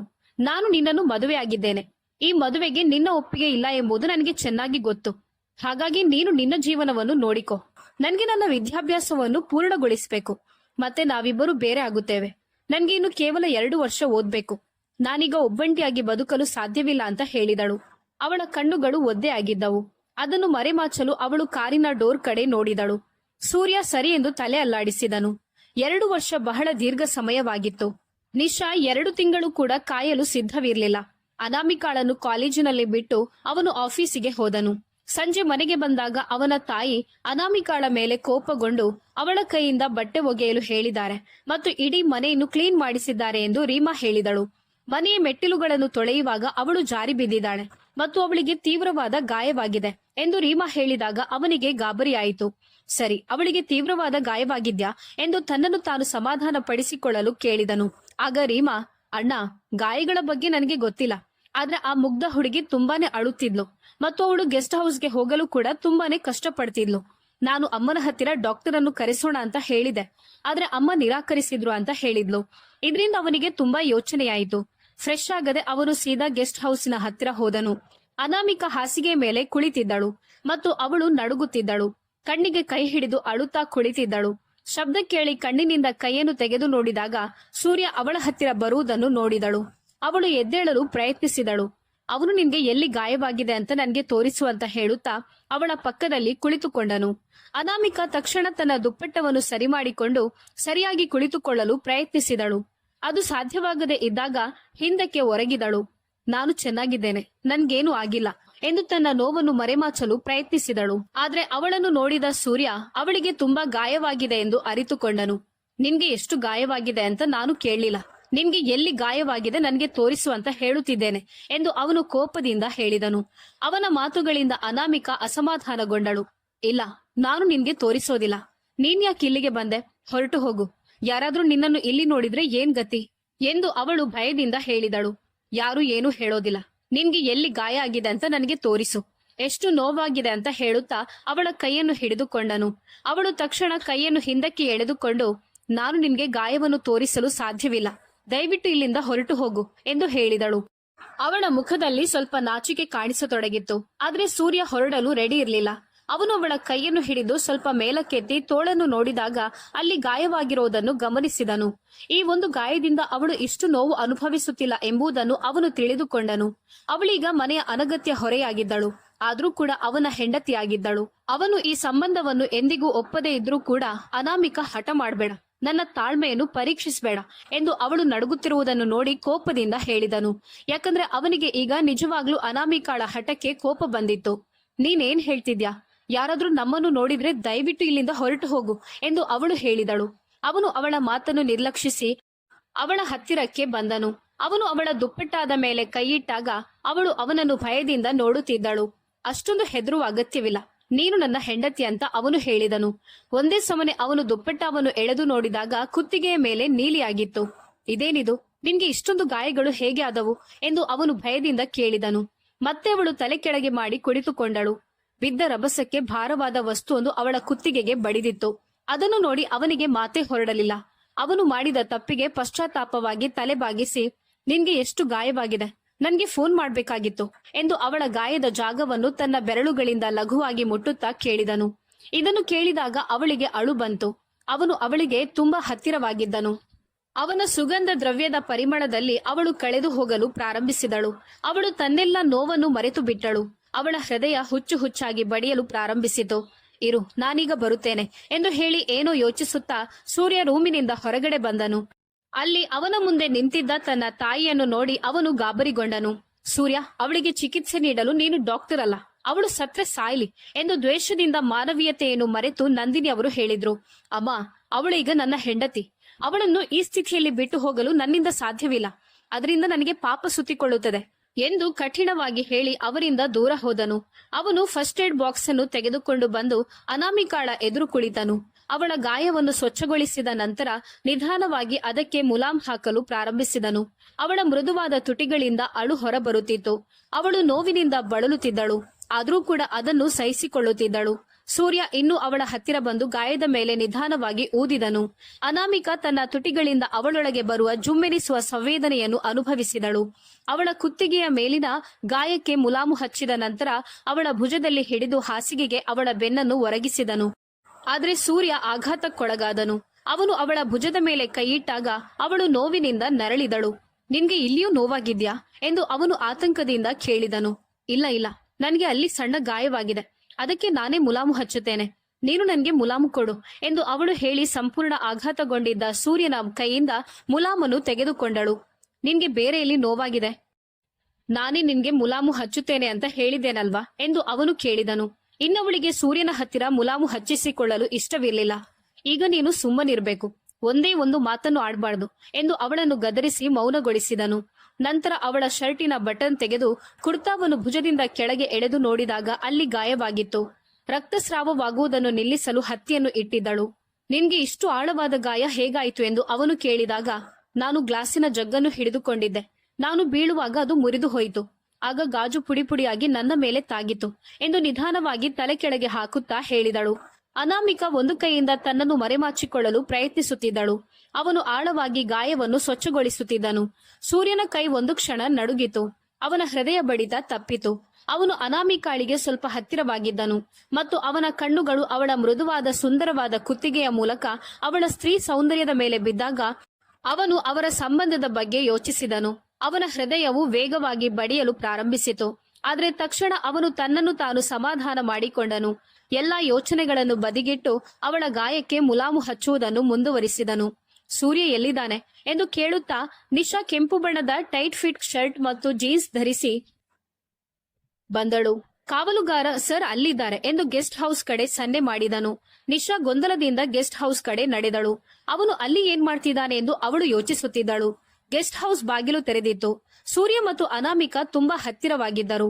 ಅವನು ಅವಳ ಕುತ್ತಿಗೆಗೆ ಒರಗಿ ಕುಳಿತುಕೊಂಡಿದ್ದನು ಮತ್ತು ಈ ದೃಶ್ಯವು ಸ್ಪಷ್ಟವಾಗಿ ಕಾಣುತ್ತಿತ್ತು. ಇದನ್ನು ನೋಡಿ ನಿಶಾ ತಬ್ಬಿಬ್ಬಾಗಿ ಸೂರ್ಯ ಎಂದು ಕೂಗಿದಳು. ಅವನು ಗಾಬರಿಯಿಂದ ತಿರುಗಿ ನೋಡಿದನು. ಅವನು ನಿಶಾಳನ್ನು ನೋಡಿ ಸಂಪೂರ್ಣವಾಗಿ ಗೊಂದಲಕ್ಕೆ ಒಳಗಾಗಿದ್ದನು. ಇದೇ ಕಾರಣಕ್ಕೆ ನೀನು ಮದುವೆಯನ್ನು ನಿರಾಕರಿಸ್ತಿದ್ಯಾ ಎಂದು ನಿಶಾ ಕೋಪದಿಂದ ಕೇಳಿದಳು. ಅವಳ ಕಣ್ಣುಗಳಲ್ಲಿ ಕಣ್ಣೀರು ಹರಿಯುತ್ತಿತ್ತು. ನಾನು ಮದುವೆಯನ್ನು ನಿರಾಕರಿಸಲಿಲ್ಲ, ನನ್ನ ಮಾತು ಕೇಳು, ನನಗೆ ಸ್ವಲ್ಪ ಸಮಯ ಬೇಕು, ನಾನು ನಿನ್ಗೆ ಎಲ್ಲವನ್ನು ವಿವರಿಸುತ್ತೇನೆ ಎಂದು ಅವನು ಹೇಳಿದನು. ಆದರೆ ನಿಶಾ ಅಳುತ್ತಾ ಅಲ್ಲಿಂದ ಹೊರಗೆ ಓಡಿ ಬಂದಳು. ಸೂರ್ಯ ಕೋಪದಿಂದ ನೆಲವನ್ನು ಕಾಲಿನಲ್ಲಿ ಒದೆಯುತ್ತಾ ಕೋಪದ ಕಣ್ಣುಗಳಿಂದ ಅನಾಮಿಕಾಳನ್ನು ನೋಡಿ ಹೊರಟು ಹೋದನು. ಅವಳಿಗೆ ಆಶ್ಚರ್ಯವಾಯಿತು. ಕೆಲವು ಕ್ಷಣಗಳ ಮೊದಲು ಅವಳ ಗಾಯಕ್ಕೆ ಮೃದುವಾಗಿ ಮುಲಾಮು ಹಚ್ಚುತ್ತಿದ್ದ ಅವನು ತನ್ನ ಗೆಳತಿಯನ್ನು ನೋಡಿದ ಕೂಡಲೇ ಎಲ್ಲವನ್ನೂ ಮರೆತಿದ್ದನು. ಅವಳು ದೀರ್ಘವಾಗಿ ಉಸಿರು ಬಿಡುತ್ತಾ ದಿಂಬನ್ನು ಸರಿಸಿ ಮಲಗಲು ಪ್ರಯತ್ನಿಸಿದಳು. ಮರುದಿನ ಬೆಳಗ್ಗೆ ಅವಳಿಗೆ ಕಾಲೇಜಿಗೆ ಹೋಗಬೇಕಾಗಿತ್ತು. ಇಲ್ಲದಿದ್ರೆ ಅವಳಿಗೆ ತುಂಬಾ ತೊಂದರೆಯಾಗುತ್ತಿತ್ತು. ಸರಳ ಉಡುಪು ಧರಿಸಿ ಎಂದಿನಂತೆ ಅವಳು ಕಾಲೇಜಿಗೆ ಹೊರಟಳು. ಅವಳು ಕಾರ್ ಪಾರ್ಕಿಂಗ್ ದಾಟಿ ಹೊರಡುವಾಗ ಅವಳಿಗೆ ಕಾರ್ ಹಾರ್ನ್ ಕೇಳಿಸ್ತು. ಹಿಂದೆ ತಿರುಗಿ ನೋಡಿದಾಗ ಅವಳಿಗೆ ಆಶ್ಚರ್ಯವಾಯಿತು. ಯಾಕಂದ್ರೆ ಸೂರ್ಯ ಕಾರಿನಲ್ಲಿ ಕುಳಿತು ಅವಳಿಗಾಗಿ ಕಾಯುತ್ತಿದ್ದನು. ಈ ಬಾರಿ ಅನಾಮಿಕಾ ಏನು ಹೇಳದೆ ಕಾರು ಹತ್ತಿ ಕುಳಿತುಕೊಂಡಳು. ಒಂದು ದಿನ ಕಾಲೇಜಿಗೆ ಹೋಗದೆ ರೆಸ್ಟ್ ಮಾಡಿದ್ರೆ ಏನಾಗ್ತಿತ್ತು ಎಂದು ಕೋಪದಿಂದ ಅವನು ಕೇಳಿದನು. ಈಗಾಗ್ಲೇ ನಾನು 1 ತಿಂಗಳಿನಿಂದ ಕಾಲೇಜಿಗೆ ಹೋಗ್ಲಿಲ್ಲ, ಇನ್ನೂ ರಜೆ ಮಾಡಿದ್ರೆ ನಾನು ಹೇಗೆ ಪರೀಕ್ಷೆ ಬರೆಯಲಿ ಎಂದು ಅವಳು ಕೇಳುವಾಗ ಅವಳ ಧ್ವನಿಯು ಅಳುವಿನಿಂದ ಕೂಡಿತ್ತು. ಅವಳು ಓದಿ ಪರೀಕ್ಷೆ ಬರೆಯಲೇಬೇಕಾಗಿತ್ತು. ನೀನು ಗೆಸ್ಟ್ ಹೌಸ್ನಲ್ಲಿದ್ರೆ ನಿನ್ನನ್ನು ನನ್ನ ತಾಯಿ ಕೆಲಸ ಮಾಡಿಸ್ತಾರೆ ಮತ್ತು ನಾನು ಆಫೀಸಿಗೆ ಹೋಗುವ ಕಾರಣ ನನ್ನಿಂದ ಅಮ್ಮನನ್ನು ತಡೆಯಲು ಸಾಧ್ಯವಾಗೋದಿಲ್ಲ. ಹಾಗಾಗಿ ನೀನು ಆರಾಮವಾಗಿ ಓದುವಂತ ಜಾಗಕ್ಕೆ ನಾನು ನಿನ್ನನ್ನು ಕಳುಹಿಸಿಕೊಡುತ್ತೇನೆ ಎಂದು ಅವಳಿಗಾಗಿ ಪರಿಹಾರವನ್ನು ಕಂಡುಹಿಡಿದನು. ಅವನಿಗೆ ಅನಾಮಿಕಾಳ ಬಗ್ಗೆ ಕರುಣೆ ಇತ್ತು. ಅವನು ತನ್ನ ತಂದೆಯ ಮಾತುಗಳನ್ನು ನೆನಪಿಸಿಕೊಂಡನು. ಈ ಹುಡುಗಿ ಮುಗ್ಧಳು ಮತ್ತು ಯಾವುದೇ ಕಾರಣಕ್ಕೂ ಅವಳಿಗೆ ತೊಂದರೆ ಆಗ್ಬಾರ್ದೆಂದು ಅವನ ತಂದೆ ಅವನಿಗೆ ಹೇಳಿದ್ದರು. ನೀನು ನನ್ನನ್ನು ಎಲ್ಲಿಗೆ ಕರೆದುಕೊಂಡು ಹೋಗುತ್ತೀಯಾ? ಮನೆಯಲ್ಲಿ ನನಗೆ ಓದಲು ಸಮಯವೇ ಸಿಗುತ್ತಿಲ್ಲ ಎಂದು ಅಳುತ್ತಾ ಹೇಳಿದಳು. ಅವಳ ಕಣ್ಣೀರು ನೋಡಿ ತನ್ನ ತಾಯಿಯಿಂದ ಅವಳಿಗೆ ಎಷ್ಟು ಹಿಂಸೆ ಆಗಿದೆ ಎಂಬುದನ್ನು ಅವನು ಅರಿತುಕೊಂಡನು. ನನಗೆ ಪ್ರಿಯಾ ಎಂಬ ಒಬ್ಬ ಸ್ನೇಹಿತೆ ಇದ್ದಾಳೆ. ನಾನು ನಿನ್ನನ್ನು ಅವಳ ಮನೆಗೆ ಕರೆದುಕೊಂಡು ಹೋಗುತ್ತೇನೆ. ನೀನಲ್ಲಿ ಆರಾಮವಾಗಿ ಓದ್ಬೋದು ಮತ್ತು ಕಾಲೇಜ್ ಮುಗಿಸಿ ನೀನು ಅವಳ ಮನೆಗೆ ಹೋಗು. ಆಫೀಸ್ನಿಂದ ಮನೆಗೆ ಹೋಗುವಾಗ ನಾನು ನಿನ್ನನ್ನು ಕರೆದುಕೊಂಡು ಹೋಗುತ್ತೇನೆ ಎಂದು ಗಂಭೀರವಾಗಿ ಹೇಳಿದನು. ಅವಳು ಸರಿ ಎಂದು ತಲೆ ಆಡಿಸಿದಳು ಮತ್ತು ಇದು ಅವರ ದೈನಂದಿನ ದಿನಚರಿಯಾಯಿತು. ಪ್ರತಿದಿನ ಇಬ್ಬರು ಒಟ್ಟಿಗೆ ಹೋಗಿ ಬರುತ್ತಿದ್ದರು. ಈ ನಡುವೆ ಸೂರ್ಯನ ತಾಯಿ ನಂದಿನಿ ಅವರು ಅನಾಮಿಕಾಳಿಗೆ ವಿಚ್ಛೇದನ ನೀಡುವಂತೆ ಬಲವಂತ ಮಾಡುತ್ತಿದ್ದರು ಮತ್ತು ನಿಶಾ 3 ತಿಂಗಳ ಒಳಗೆ ಅವನ ಆಯ್ಕೆ ಯಾರು ಎಂಬುದನ್ನು ತಿಳಿಸಬೇಕೆಂದು ಒತ್ತಾಯಿಸುತ್ತಿದ್ದಳು. ಮನೆಯ ವಾತಾವರಣದಿಂದ ಬೇಸತ್ತು ಹೋದ ಅವನು ಮನೆಯ ಹೊರಗೆ ಕಾಲ ಕಳೆಯುತ್ತಿದ್ದನು. ಆ ರಾತ್ರಿ ಅವನು ಕಿಟಕಿಯ ಬಳಿ ನಿಂತಿದ್ದನು. ಅವನ ತಾಯಿ ಕೆಲವು ದಿನಗಳಿಂದ ಅವರ ಸಹೋದರನ ಮನೆಗೆ ಹೋಗಿದ್ದರು. ಅವರ ಆರೋಗ್ಯ ಇದ್ದಕ್ಕಿದ್ದಂತೆ ಹದಗೆಟ್ಟಿತ್ತು. ಹಾಗಾಗಿ ಮನೆಯಲ್ಲಿ ಸೂರ್ಯ, ತಂಗಿ ರೀಮಾ ಮತ್ತು ತಮ್ಮ ಅಜಯ್ ಮಾತ್ರ ವಾಸಿಸುತ್ತಿದ್ದರು. ಸೂರ್ಯ ಅನಾಮಿಕಾಳನ್ನು ತನ್ನ ಮನೆಗೆ ಕರೆದುಕೊಂಡು ಬರಲು ನಿರ್ಧರಿಸಿದನು. ಅವಳ ಪರೀಕ್ಷೆಗಳು ಹತ್ತಿರ ಬರುತ್ತಿದ್ದವು. ಅವಳ ಅಧ್ಯಯನಕ್ಕೆ ಸಹಾಯ ಮಾಡಲು ಮತ್ತು ಅವಳ ಗೊಂದಲಗಳಿಗೆ ಪರಿಹಾರ ನೀಡಬೇಕೆಂದು ಅವನು ಬಯಸಿದನು ಮತ್ತು ತನ್ನ ತಾಯಿ ಬಂದಾಗ ಈ ವಿಷಯವನ್ನು ಹೇಳಬಾರದು ಎಂದು ತನ್ನ ತಮ್ಮ ಮತ್ತು ತಂಗಿಗೆ ಸಲಹೆ ನೀಡಿದನು. ಹೀಗೆ ಯೋಚಿಸುತ್ತಾ ಅವನು ಗೆಸ್ಟ್ ಹೌಸ್ಗೆ ಹೋದನು. ಅನಾಮಿಕಾ ಅವನನ್ನು ನೋಡಿ ಗಾಬರಿಗೊಂಡಳು.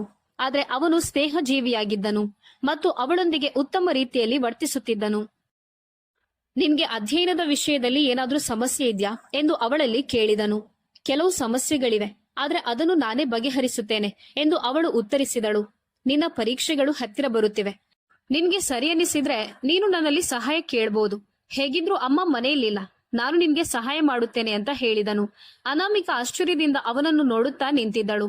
ನಿನ್ನ ವಸ್ತುಗಳನ್ನು ತೆಗೆದುಕೊಂಡು ನನ್ನ ರೂಮಿಗೆ ಬಾ ಎಂದು ಅವನು ಹೇಳಿದಾಗ ಅವಳಿಗೆ ಗಾಬರಿಯಾಯಿತು. ಅವಳಿಗೆ ನಿರಾಕರಿಸಲು ಸಾಧ್ಯವಿರಲಿಲ್ಲ. ಅವನು ಅವಳ ಕೈ ಹಿಡಿದುಕೊಂಡು ತನ್ನ ಮನೆಗೆ ಕರೆದುಕೊಂಡು ಹೋದನು. ಅವಳು ಸೂರ್ಯನ ಐಷಾರಾಮಿ ರೂಮಿನ ಕಡೆ ಆಶ್ಚರ್ಯದಿಂದ ನೋಡಿದಳು. ಕೆಲವು ದಿನಗಳ ಮಟ್ಟಿಗೆ ನೀನಿಲ್ಲಿರ್ಬೋದು. ನಮ್ಮ ಮನೆಯಲ್ಲಿ ಅಮ್ಮ ಇರೋದಿಲ್ಲ, ಹಾಗಾಗಿ ನಿನ್ಗೆ ಓದಲು ಏನು ಬೇಕಾದ್ರೂ ಸಹಾಯ ನಾನು ಮಾಡುತ್ತೇನೆ ಎಂದು ಮುಗ್ಧ ಮಕ್ಕಳಂತೆ ನಿಂತಿದ್ದ ಅನಾಮಿಕಾಳ ಮುಖವನ್ನು ನೋಡುತ್ತಾ ಹೇಳಿದನು. ಅವನು ನಿಶಾಳ ಜೊತೆ ಅನಾಮಿಕಾಳನ್ನು ಹೋಲಿಸತೊಡಗಿದನು. ಅನಾಮಿಕಾ ತುಂಬಾ ಸುಂದರವಾದ ಮುಗ್ಧ ಹುಡುಗಿ, ತುಂಬಾ ನಾಚಿಕೆ ಸ್ವಭಾವದವಳು. ಆದ್ರೆ ನಿಶಾ ತುಂಬಾ ಧೈರ್ಯಶಾಲಿ. ಎಲ್ಲರ ಜೊತೆ ಮಾತನಾಡುತ್ತಿದ್ದಳು, ಆದ್ರೆ ಬಡವರನ್ನು ದ್ವೇಷಿಸುತ್ತಿದ್ದಳು. ಸಣ್ಣ ಬಟ್ಟೆಗಳನ್ನು ಧರಿಸುತ್ತಿದ್ದಳು, ಹೆಮ್ಮೆಯಿಂದ ಬದುಕುತ್ತಿದ್ದಳು.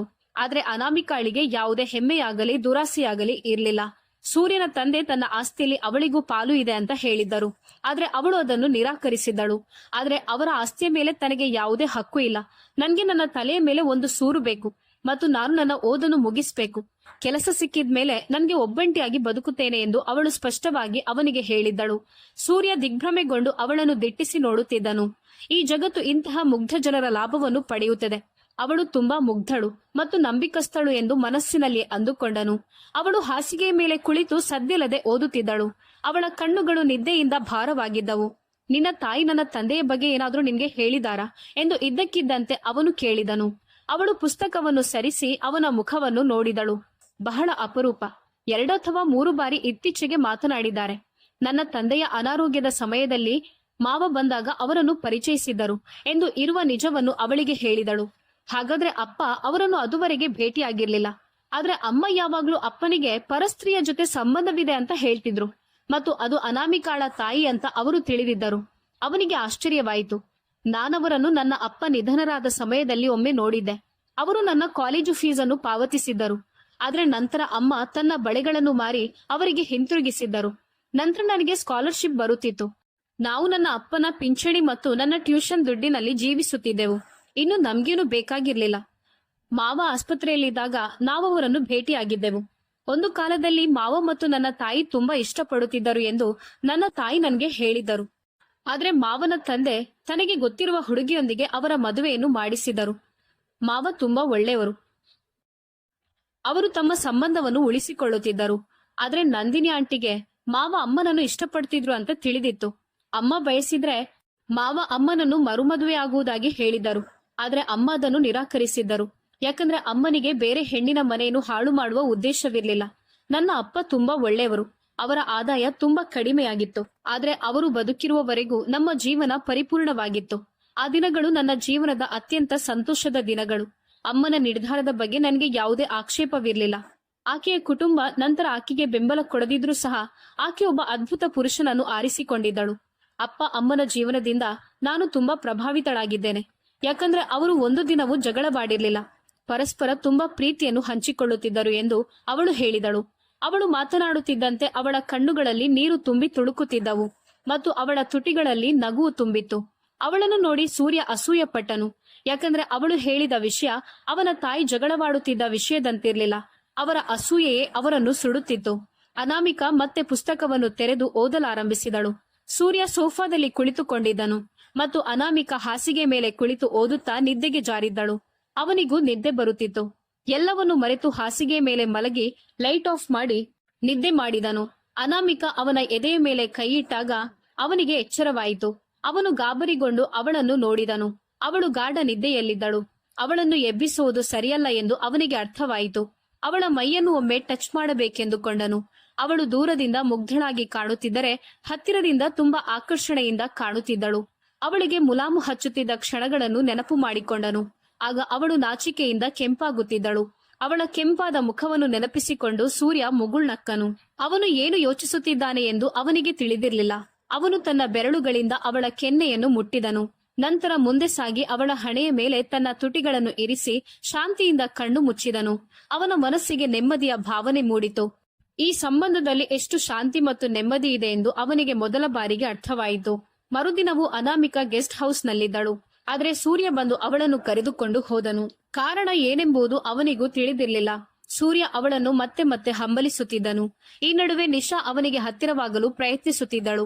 ಆದರೆ ಅವನು ಅದನ್ನು ನಿರ್ಲಕ್ಷಿಸುತ್ತಿದ್ದನು. ಅವನು ಹೊಸ ಆಲೋಚನೆಗಳನ್ನು ಹೊಂದಿದ್ದನು. ಆದರೆ ನಿಶಾಳ ಜೊತೆ ಮದುವೆಯಾಗುವ ಯೋಚನೆ ಇರಲಿಲ್ಲ. ಆ ರಾತ್ರಿ ಅವರು ಒಟ್ಟಿಗೆ ಕುಳಿತು ಊಟ ಮಾಡುತ್ತಿದ್ದರು. ರೀಮಾ ಅನಾಮಿಕಾಳಿಗೆ ಹಲವು ಪ್ರಶ್ನೆಗಳನ್ನು ಕೇಳುತ್ತಿದ್ದಳು ಮತ್ತು ಅವಳು ಉತ್ತರಿಸುತ್ತಿದ್ದಳು. ಇವರಿಬ್ಬರ ಮಾತುಕತೆಯನ್ನು ನೋಡುತ್ತಾ ಸೂರ್ಯ ಊಟ ಮಾಡುತ್ತಿದ್ದನು. ರೀಮಾ ಸೂರ್ಯನ ಹತ್ತಿರ ಅನಾಮಿಕಾಳನ್ನು ತನ್ನ ಜೊತೆ ರೂಮಿನಲ್ಲಿ ಮಲಗಲು ಹೇಳಿದಳು. ಪ್ಲೀಸ್ ಅಣ್ಣ, ಅನಾಮಿಕಾಳನ್ನು ನನ್ನ ರೂಮಿಗೆ ಕಳುಹಿಸುವಂತ ಕೇಳುತ್ತಿದ್ದಳು. ಆದರೆ ಅವಳ ಅಧ್ಯಯನಕ್ಕೆ ತೊಂದರೆಯಾಗುತ್ತದೆ ಎಂದು ಅವನು ನಿರಾಕರಿಸಿದನು. ಅವಳ ಎಕ್ಸಾಮ್ ಹತ್ತಿರ ಬರುತ್ತಿದ್ದವು. ಆದ ಕಾರಣ ಅವನು ಕಡ್ಡಾಯವಾಗಿ ನಿರಾಕರಿಸಿದನು. ಅನಾಮಿಕಾ ಕೂಡ ಓದಲು ಬಯಸೋದ್ರಿಂದ ಬೇಡ ಎಂದು ತಲೆಯಾಡಿಸಿದಳು. ಇದರಿಂದ ರೀಮಾ ಬೇಸರದಿಂದ ತನ್ನ ರೂಮಿಗೆ ಹೊರಟು ಹೋದಳು. ಸೂರ್ಯ ಕೂಡ ತನ್ನ ರೂಮ್ಗೆ ಹೋದನು. ಸ್ವಲ್ಪ ಹೊತ್ತಿನ ನಂತರ ಅನಾಮಿಕಾ ಕೂಡ ರೂಮಿಗೆ ಹೋಗಿದ್ದಳು. ರೂಮಿಗೆ ಬರುವಾಗ ಅವಳಿಗೆ ವಿಚಿತ್ರ ಎನಿಸಿತು. ಹಿಂದಿನ ರಾತ್ರಿ ತಾನು ಹಾಸಿಗೆ ಮೇಲೆ ಮಲಗಿದ್ದಕ್ಕಾಗಿ ತನ್ನ ಮೇಲೆಯೇ ಕೋಪಗೊಂಡಿದ್ದಳು. ಯಾಕಂದ್ರೆ ಬೆಳಗ್ಗೆ ಎದ್ದು ನೋಡುವಾಗ ಅವಳು ಹಾಸಿಗೆಯಲ್ಲಿ ಮಲಗಿದ್ದಳು ಮತ್ತು ಸೂರ್ಯ ಸೋಫಾದಲ್ಲಿ ಮಲಗಿದ್ದನು. ಇದರಿಂದ ಸೂರ್ಯ ರಾತ್ರಿಯಿಡೀ ನಿದ್ದೆ ಮಾಡದೆ ಎಚ್ಚರವಾಗಿದ್ದನು ಎಂದು ಅವಳು ತಿಳಿದುಕೊಂಡಳು. ಆದರೆ ಅವನು ಅವಳಿಗಾಗಿ ಹಂಬಲಿಸುತ್ತಿದ್ದಾನೆ ಎಂದು ಅವಳಿಗೆ ಅರ್ಥವಾಗಲಿಲ್ಲ. ಆದ್ದರಿಂದ ಅವನನ್ನು ಇಂದು ಸೋಫಾದಿಂದ ಎದ್ದು ಹಾಸಿಗೆಗೆ ಬರುವಂತೆ ಒತ್ತಾಯಿಸುತ್ತಿದ್ದಳು. ಅವಳೀಗ ಸೋಫಾದಲ್ಲಿ ಕುಳಿತುಕೊಳ್ಳಬೇಕು ಅಥವಾ ಹಾಸಿಗೆಯಲ್ಲಿ ಕುಳಿತುಕೊಳ್ಳಬೇಕು ಎಂಬ ಗೊಂದಲದಲ್ಲಿದ್ದಳು. ಇಲ್ಲಿ ಹಾಸಿಗೆಯಲ್ಲಿ ಕುಳಿತು ಓದು, ನಾನು ನಿನ್ನನ್ನು ತಿಂದು ಹಾಕೋದಿಲ್ಲ ಎಂದು ಮೃದುವಾಗಿ ಸೂರ್ಯ ಹೇಳಿದನು. ಅನಾಮಿಕಾ ಹಾಸಿಗೆ ಮೇಲೆ ಕುಳಿತು ಪುಸ್ತಕ ತೆರೆದಳು. ಅವಳಿಗೆ ಗಣಿತದ ಒಂದು ಪ್ರಶ್ನೆಯನ್ನು ಉತ್ತರಿಸಲು ಸಾಧ್ಯವಾಗಲಿಲ್ಲ. ಅವಳು ಹತಾಶೆಯಿಂದ ಪುಸ್ತಕವನ್ನು ತನ್ನ ಮುಖಕ್ಕೆ ಮುಚ್ಚಿಕೊಳ್ಳುತ್ತಾ ಅಳಲು ಪ್ರಾರಂಭಿಸಿದಳು. ಅವನು ಗಾಬರಿಯಿಂದ ಎದ್ದು ಅವಳ ಬಳಿಗೆ ಬಂದು ಪುಸ್ತಕವನ್ನು ಸರಿಸಿ ನೋಡಿದಾಗ ಅವಳ ಮುಖವು ಕಣ್ಣೀರಿನಿಂದ ಒದ್ದೆಯಾಗಿತ್ತು. ಯಾಕೆ ಅಳ್ತಿದ್ಯಾ ಎಂದು ಅವನು ಕಣ್ಣೀರು ಒರೆಸುತ್ತಾ ಕೇಳಿದನು. ನನ್ಗೆ ಈ ಪ್ರಶ್ನೆಯನ್ನು ಬಗೆಹರಿಸಲು ಸಾಧ್ಯವಾಗುತ್ತಿಲ್ಲ ಎಂದು ಹೇಳುತ್ತಾ ಪುಸ್ತಕವನ್ನು ಹೊಡೆದಳು. ಇದನ್ನು ನೋಡಿ ಸೂರ್ಯ ನಗುತ್ತಾ, ಏನ್ ಹುಡುಗಿ ನೀನು, ಇಷ್ಟು ಸಣ್ಣ ವಿಷಯಕ್ಕೆ ಯಾರಾದ್ರೂ ಅಳ್ತಾರಾ ಎಂದು ಹೇಳುತ್ತಾ ಅವಳ ಹತ್ತಿರ ಬಂದು ಪುಸ್ತಕವನ್ನು ತೆಗೆದುಕೊಂಡು ಅವಳಿಗೆ ವಿವರಿಸಲು ಶುರು ಮಾಡಿದನು. ಅನಾಮಿಕಾ ಆಶ್ಚರ್ಯದಿಂದ ಅವನ ಚಲಿಸುತ್ತಿರುವ ಕೈಗಳನ್ನು ನೋಡುತ್ತಾ, ನೀನು ತುಂಬಾ ಬುದ್ಧಿವಂತ ಎಂದು ಕಣ್ಣುಗಳನ್ನು ಅಗಲಿಸುತ್ತಾ ಅವಳ ಕೆನ್ನೆಯ ಮೇಲೆ ಕೈಯಿಟ್ಟು ಹೇಳಿದಳು. ಸೂರ್ಯ ನಗುತ್ತಾ ಅವಳ ಮುಗ್ಧ ಮುಖವನ್ನು ದಿಟ್ಟಿಸಿ ನೋಡುತ್ತಿದ್ದನು. ಅವನಿಗೆ ಈಗ ಅವಳ ಮೇಲೆ ಆಳವಾದ ಪ್ರೀತಿ ಇತ್ತು. ಏನು ಯೋಚಿಸದೆ ಅವನ ಹತ್ತಿರ ಬಂದು ಅವನ ತುಟಿಗಳಿಂದ ಅವಳ ಕೆನ್ನೆಯನ್ನು ನಿಧಾನವಾಗಿ ಮುಟ್ಟಿದನು. ಅವಳು ಗಾಬರಿಯಿಂದ ನಡುಗಿ ಹೋದಳು. ಅವಳು ದೂರ ಸರಿಯುತ್ತಾ, ನಾನಿಲ್ಲಿ ಓದಲು ಬಂದಿದ್ದೇನೆ ಎಂದು ಹೇಳಿದಳು. ಇನ್ನು 2 ವರ್ಷಗಳಲ್ಲಿ ಅವರಿಬ್ಬರೂ ದೂರವಾಗುತ್ತಿದ್ದರು ಮತ್ತು ಆ ಜಾಗವು ಅವಳದ್ದಾಗಿರ್ಲಿಲ್ಲ. ಆ ಜಾಗಕ್ಕೆ ನಿಶಾ ಬರ್ಬೇಕಾಗಿತ್ತು. ಅದಕ್ಕಾಗಿ ಅವಳು ಅವನಿಂದ ದೂರ ಇರುತ್ತಿದ್ದಳು. ಆಗ ಅವನು, ಖಂಡಿತ ಓದು, ನಿನ್ನನ್ನು ಯಾರು ತಡೆಯುತ್ತಾರೆ ಎಂದು ಹೇಳಿದನು. ಅನಾಮಿಕಾ ಎದ್ದು ಸೋಫಾಗೆ ಹೋದಳು. ಇದನ್ನು ನೋಡಿ ಸೂರ್ಯನು ಮುಖವನ್ನು ಗಂಟು ಹಾಕಿಕೊಂಡನು. ಕಳೆದ ರಾತ್ರಿಯ ಹಾಗೆ ಹಾಸಿಗೆ ಮೇಲೆ ಮಲಗದೆ ಸೋಫಾದಲ್ಲಿ ಮಲಗಬೇಕು ಎಂದುಕೊಂಡಳು. ಆದರೆ ಸೋಫಾ ಕಿಟಕಿಯ ಬಳಿ ಇರೋದ್ರಿಂದ ಅವಳಿಗೆ ಭಯವಾಗುತ್ತಿತ್ತು. ಸೂರ್ಯ ಹೆದರಿಸಿದಾಗ ಅವಳು ಬಂದು ಹಾಸಿಗೆ ಮೇಲೆ ಮಲಗಿ ಕಂಬಳಿ ಹೊದ್ದುಕೊಂಡಳು. ಇದನ್ನು ನೋಡಿ ಅವನಿಗೆ ನಗು ತಡೆಯಲಾಗಲಿಲ್ಲ. ಸ್ವಲ್ಪ ಸಮಯದ ನಂತರ ಆಳವಾಗಿ ಉಸಿರಾಡೋದು ಕೇಳಿಸಿತು. ಕಂಬಳಿ ಎಳೆದು ನೋಡಿದಾಗ ಅವಳು ಆರಾಮವಾಗಿ ನಿದ್ರಿಸುತ್ತಿದ್ದಳು. ಅವನು ಅವಳ ಜೊತೆ ಕಂಬಳಿಯೊಳಗೆ ಮಲಗಿದನು. ಅವನು ಮನಸ್ಸಿನಲ್ಲಿ, ಇನ್ನು ಈ ಹುಡುಗಿಯನ್ನು ದೂರ ಮಾಡಲು ಸಾಧ್ಯವಿಲ್ಲ. ಅವಳು ದಿನದಿಂದ ದಿನಕ್ಕೆ ನನಗೆ ಹತ್ತಿರವಾಗುತ್ತಿದ್ದಾಳೆ ಎಂದುಕೊಂಡು ಅವಳ ಕುತ್ತಿಗೆಯ ಹತ್ತಿರ ತನ್ನ ಮುಖವನ್ನು ಇಟ್ಟು ಅವಳನ್ನು ನೋಡತೊಡಗಿದನು. ಹೀಗೆ 1 ವಾರ ಕಳೆದು ಹೋಯಿತು. ಅವನ ತಾಯಿ ಹಿಂತಿರುಗಿ ಬಂದಿದ್ದರು. ಅನಾಮಿಕಾ ಗೆಸ್ಟ್ ಹೌಸ್ಗೆ ಹಿಂತಿರುಗಿ ಹೋಗಿದ್ದಳು. ಅವಳ ಪರೀಕ್ಷೆಗಳು ಪ್ರಾರಂಭವಾಗಿದ್ದವು. ಅವಳು ತನ್ನ ಮನಸ್ಸನ್ನು ಸಂಪೂರ್ಣವಾಗಿ ಪರೀಕ್ಷೆ ಬರೆದು ಯಶಸ್ವಿಯಾಗೋದ್ರಲ್ಲಿ ತೊಡಗಿಸಿದ್ದಳು. ಆದ್ರೆ ಸೂರ್ಯನ ಮನಸ್ಸು ಅವಳಿಗಾಗಿ ಹಾತೊರೆಯುತ್ತಿತ್ತು. ಅವಳು ಒಂದು ವಾರ ಅವನ ರೂಮಿನಲ್ಲಿದ್ದಳು ಮತ್ತು ಅವಳ ಮುಗ್ಧತೆ, ಸೌಂದರ್ಯ, ಅವಳ ಆಕರ್ಷಕ ಪರಿಮಳ ಅವನನ್ನು ಪ್ರೀತಿಸುವಂತೆ ಮಾಡಿತ್ತು. ಅವನು ಅವಳ ಜೊತೆಗಿನ ಸಂಬಂಧವನ್ನು ಶಾಶ್ವತವಾಗಿ ಉಳಿಸಿಕೊಳ್ಳಲು ಬಯಸಿದನು ಮತ್ತು ನಿಶಾಳನ್ನು ಸಂಪೂರ್ಣವಾಗಿ ಮರೆತಿದ್ದನು. ನಿಶಾ ಸೂರ್ಯನನ್ನು ಭೇಟಿಯಾಗಲು ಕೇಳಿದಾಗ ಅವನು ನಿರಾಕರಿಸುತ್ತಿದ್ದನು. ಒಂದು ವಾರದ ನಂತರ ಅನಾಮಿಕಾಳ ಕಾಲೇಜಿಗೆ ರಜೆ ಸಿಕ್ಕಿತ್ತು ಮತ್ತು ಅವಳು ಫ್ರೀ ಆಗಿದ್ದಳು. ಆ ದಿನ ಅವರಿಬ್ಬರು ಭೇಟಿಯಾಗಲು ನಿರ್ಧರಿಸಿದರು. ಭೇಟಿಯಾಗಿ ಹಿಂತಿರುಗುವಾಗ ಅವರ ಗಾಡಿ ಆಕ್ಸಿಡೆಂಟ್ ಆಯಿತು. ಪ್ರಜ್ಞೆ ತಪ್ಪಿ ಬಿದ್ದಿದ್ದ ಸೂರ್ಯನನ್ನು ಅನಾಮಿಕಾ ಆಸ್ಪತ್ರೆಗೆ ಕರೆದುಕೊಂಡು ಹೋದಳು. ನಿಶಾ ಸೇರಿ ಮನೆಯವರೆಲ್ಲರೂ ಆಸ್ಪತ್ರೆಗೆ ಬಂದಿದ್ದರು. ಸೂರ್ಯನ ಕಾಲು ಮುರಿದಿತ್ತು ಮತ್ತು ಅನಾಮಿಕಾಳ ತೋಳಿಗೆ ಪ್ಲಾಸ್ಟರ್ ಹಾಕಲಾಗಿತ್ತು. ಇಬ್ಬರು 2 ದಿನಗಳ ಕಾಲ ಮೂಳೆ ಮುರಿದುಕೊಂಡು ಆಸ್ಪತ್ರೆಯಲ್ಲಿ ಮಲಗಿದ್ದರು. ಮನೆಗೆ ಹಿಂತಿರುಗಿದ ಮೇಲೆ ಸೂರ್ಯ ಅನಾಮಿಕಾಳನ್ನು ತನ್ನ ರೂಮಿನಲ್ಲಿರುವಂತೆ ಹೇಳಿದನು. ಆದ್ರೆ ಅವನ ಅಮ್ಮ ಇದನ್ನು ವಿರೋಧಿಸಿದ್ರು. ಆದ್ರೆ ಈ ಬಾರಿ ಅವನು ಯಾರ ಮಾತನ್ನು ಕೇಳಲಿಲ್ಲ. ಸೂರ್ಯನ ಕಾಲಿನಲ್ಲಿ ಅನೇಕ ಗಾಯಗಳಾಗಿರೋದ್ರಿಂದ ಅವನು ನಡೆಯುವ ಸ್ಥಿತಿಯಲ್ಲಿ ಇರಲಿಲ್ಲ ಮತ್ತು ಅವನಿಗೆ ಕೆಲವೇ ದಿನಗಳಲ್ಲಿ ಆಪರೇಷನ್ ಮಾಡಬೇಕಾಗಿತ್ತು. ತನಗೆ ಅಪಘಾತವಾಗಿ ಗಾಯವಾಗಿದ್ದರೂ ಅನಾಮಿಕಾ ಸೂರ್ಯನನ್ನು ಉಪಚಾರ ಮಾಡೋದ್ರಲ್ಲಿ ತೊಡಗಿಸಿಕೊಂಡಳು. ನಡೆಯಲಾಗದೆ ಮಲಗಿರುವ ವ್ಯಕ್ತಿಯನ್ನು ಕಾಯಲು ನನಗೆ ಸಮಯವಿಲ್ಲವೆಂದು ಸ್ಪಷ್ಟವಾಗಿ ನಿಶಾ ಹೇಳಿದಳು.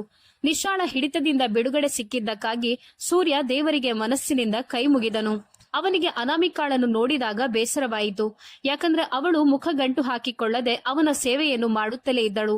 ಸೂರ್ಯನಿಗೆ ಅವಳಿಗೆ ಎಷ್ಟು ಧನ್ಯವಾದ ಹೇಳಿದರೂ ಸಾಕಾಗ್ಲಿಲ್ಲ ಮತ್ತು ಅವರ ಕೈಗೆ ಹಾಕಿದ ಪ್ಲಾಸ್ಟರ್ ಅನ್ನು ಈಗ ತೆಗೆಯಲಾಗಿತ್ತು. ಅವಳೀಗ ನಿಯಮಿತವಾಗಿ ಅವನನ್ನು ನೋಡಿಕೊಳ್ಳುತ್ತಿದ್ದಳು. ಇದನ್ನು ನೋಡಿದ ನಂದಿನಿ ಅವರು ಆಶ್ಚರ್ಯಗೊಂಡಿದ್ದರು. ಅವಳು ತನ್ನ ಹಗಲು ರಾತ್ರಿಯನ್ನು ಸೂರ್ಯನಿಗಾಗಿ ಮೀಸಲಿಟ್ಟಿದ್ದಳು. ಅವನು ಅವಳಿಗಾಗಿ ಹುಚ್ಚನಾಗಿದ್ದನು. ಆ ದಿನ ಅವನು ತಾನು ಹಾಕಿದ ಶರ್ಟ್ ಅನ್ನು ತೆಗೆಯಲು ಕಷ್ಟಪಡುತ್ತಿದ್ದನು. ಮೊದಲಿಗೆ ಒಬ್ಬ ಪುರುಷ ನರ್ಸನ್ನು ಕೆಲಸಕ್ಕಾಗಿ ಇಟ್ಟುಕೊಂಡಿದ್ದರು. ಆದ್ರೆ ಈಗ ಸೂರ್ಯ ಸ್ವಲ್ಪ ಚೇತರಿಸಿಕೊಂಡಿರೋದ್ರಿಂದ ಅವನನ್ನು ಕೆಲಸದಿಂದ ವಜಾ ಮಾಡಲಾಗಿತ್ತು. ಆದ್ರೆ ಈಗ ಅವನಿಗೆ ಇನ್ನು ಸ್ವಲ್ಪ ಸಮಯ ಆ ನರ್ಸನ್ನು ಕೆಲಸದಲ್ಲಿ ಇಟ್ಟುಕೊಳ್ಳಬೇಕಾಗಿತ್ತು ಎಂದುಕೊಂಡನು. ಅವನಿಗೆ ತನ್ನ ತಪ್ಪಿನ ಅರಿವಾಯಿತು. ಅವನು ಶರ್ಟ್ ತೆಗೆಯಲಾಗದೆ ಕಷ್ಟಪಡುತ್ತಿರುವುದನ್ನು ನೋಡಿ ಅನಾಮಿಕಾ ತಿಂಡಿಯ ಪ್ಲೇಟಿನೊಂದಿಗೆ ಅಲ್ಲಿಗೆ ಬಂದಳು. ಯಾಕೆ ಇಷ್ಟೊಂದು ಕಷ್ಟಪಡ್ತಿದ್ದೀರಾ? ನನ್ನನ್ನು ಕರಿಬಹುದಾಗಿತ್ತು ಎಂದು ಹೇಳಿದಳು. ಅವಳು ಸೂರ್ಯನ ಕೈ ಹಿಡಿದು ಅವನಿಗೆ ಸ್ವಲ್ಪನೂ ನೋವಾಗದಂತೆ ಶರ್ಟ್ ತೆಗೆದಳು ಮತ್ತು ಬೇರೆ ಒಂದು ಶರ್ಟ್ ಅನ್ನು ಅವನಿಗೆ ಹಾಕಿದಳು. ಆಗ ಅವನು, ನನ್ನ ಅಪ್ಪ ನಿನ್ನ ಬಗ್ಗೆ ಹೇಳಿದ್ದು ಎಲ್ಲವೂ ನಿಜ ಎಂದು ಹೇಳಿದನು. ಅವಳು ಅವನನ್ನು ಗಾಬರಿಯಿಂದ ನೋಡಿದಳು.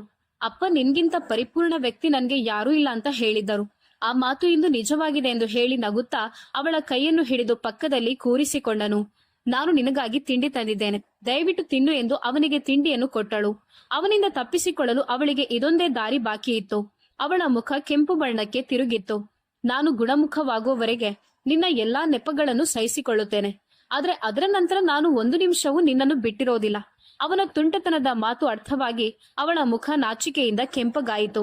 ಅವನ ಮಾತುಗಳನ್ನು ಅವಳು ಅರ್ಥ ಮಾಡಿಕೊಂಡಿದ್ದಳು. ಸೂರ್ಯ ನಗುತ್ತಾ ಅವಳ ಕೆಂಪಾದ ಮುಖವನ್ನು ನೋಡುತ್ತಾ ತಿಂಡಿ ತಿನ್ನತೊಡಗಿದನು. ಹೀಗಿರುವಾಗ ಅನಾಮಿಕಾಳ ಕಾಲೇಜು ಶುರುವಾಯಿತು. ಆದ್ರೆ ಅವಳು ಕಾಲೇಜಿಗೆ ಹೋಗೋದನ್ನು ನಿರಾಕರಿಸಿದಳು. ಸೂರ್ಯ ಅವಳನ್ನು ತುಂಬಾ ಒತ್ತಾಯಿಸಿದನು.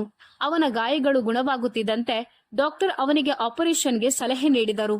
ಅವರು ಈಗ ಲಂಡನ್ಗೆ ಹೋಗ್ಬೇಕಾಗಿತ್ತು. ಆದ್ರೆ ಅವನ ಜೊತೆ ಲಂಡನ್ಗೆ ಹೋಗಲು ಅವಳು ನಿರಾಕರಿಸಿದಳು.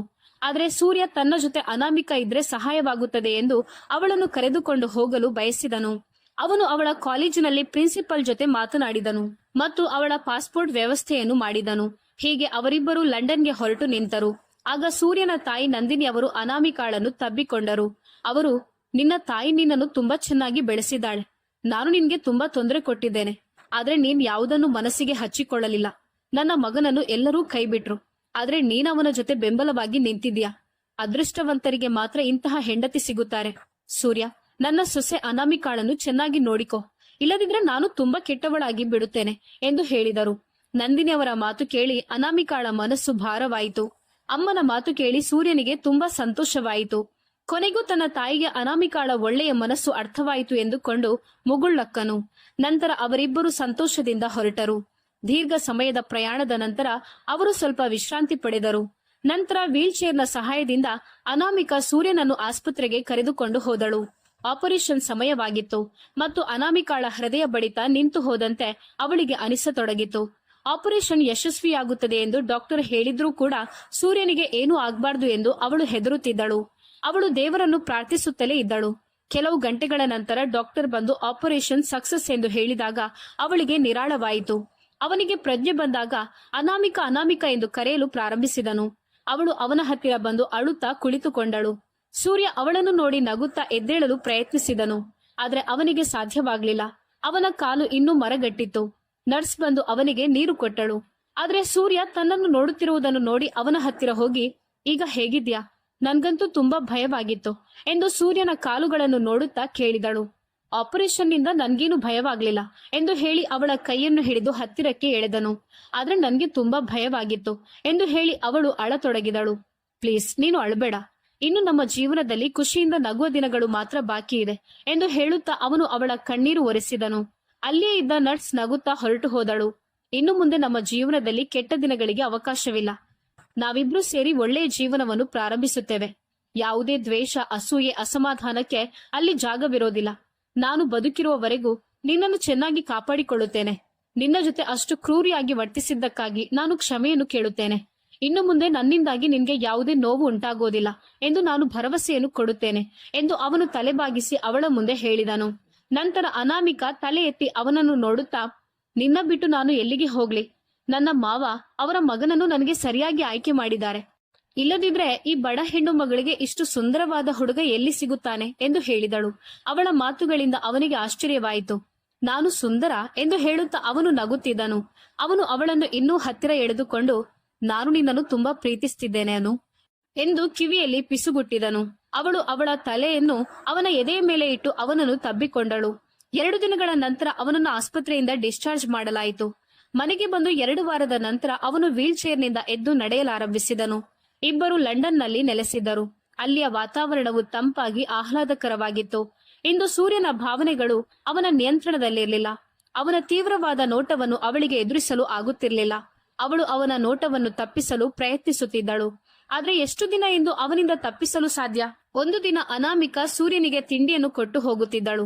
ಆಗ ಅವನು ಅವಳನ್ನು ತಡೆದು ಅವನ ಮೇಲೆ ಬೀಳುವಂತೆ ಮಾಡಿದನು. ಅವಳು ಅವನನ್ನು ಕೋಪದಿಂದ ನೋಡಿದಳು. ನಾನೀಗ ಸಂಪೂರ್ಣವಾಗಿ ಹುಷಾರಾಗಿದ್ದೇನೆ.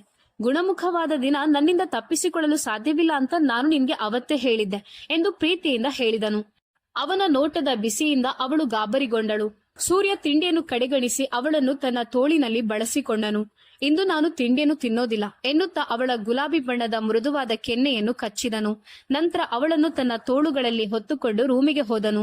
ಅವನ ಪ್ರತಿ ಹೆಜ್ಜೆಗಳು ನಿಧಾನವಾಗಿದ್ದವು ಮತ್ತು ಅವನ ಪ್ರೀತಿಯಿಂದ ಅವಳ ಹೃದಯವು ತುಂಬಿ ಹೋಗಿತ್ತು.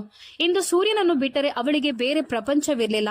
ಅವನ ಪ್ರೀತಿಯಲ್ಲಿ ಅವಳು ಮುಳುಗಿ ಹೋಗಿದ್ದಳು ಮತ್ತು ಅವರಿಬ್ಬರು ತುಂಬಾ ಸಂತೋಷವಾಗಿದ್ದರು. ಸ್ನೇಹಿತರೆ, ಈ ಕಥೆ ನಿಮ್ಗೆ ಇಷ್ಟವಾದ್ರೆ ಈ ವಿಡಿಯೋವನ್ನ ಲೈಕ್ ಮಾಡಿ. ಕಥೆಯನ್ನ ಪೂರ್ತಿಯಾಗಿ ವೀಕ್ಷಿಸಿದ್ದಕ್ಕಾಗಿ ಧನ್ಯವಾದಗಳು.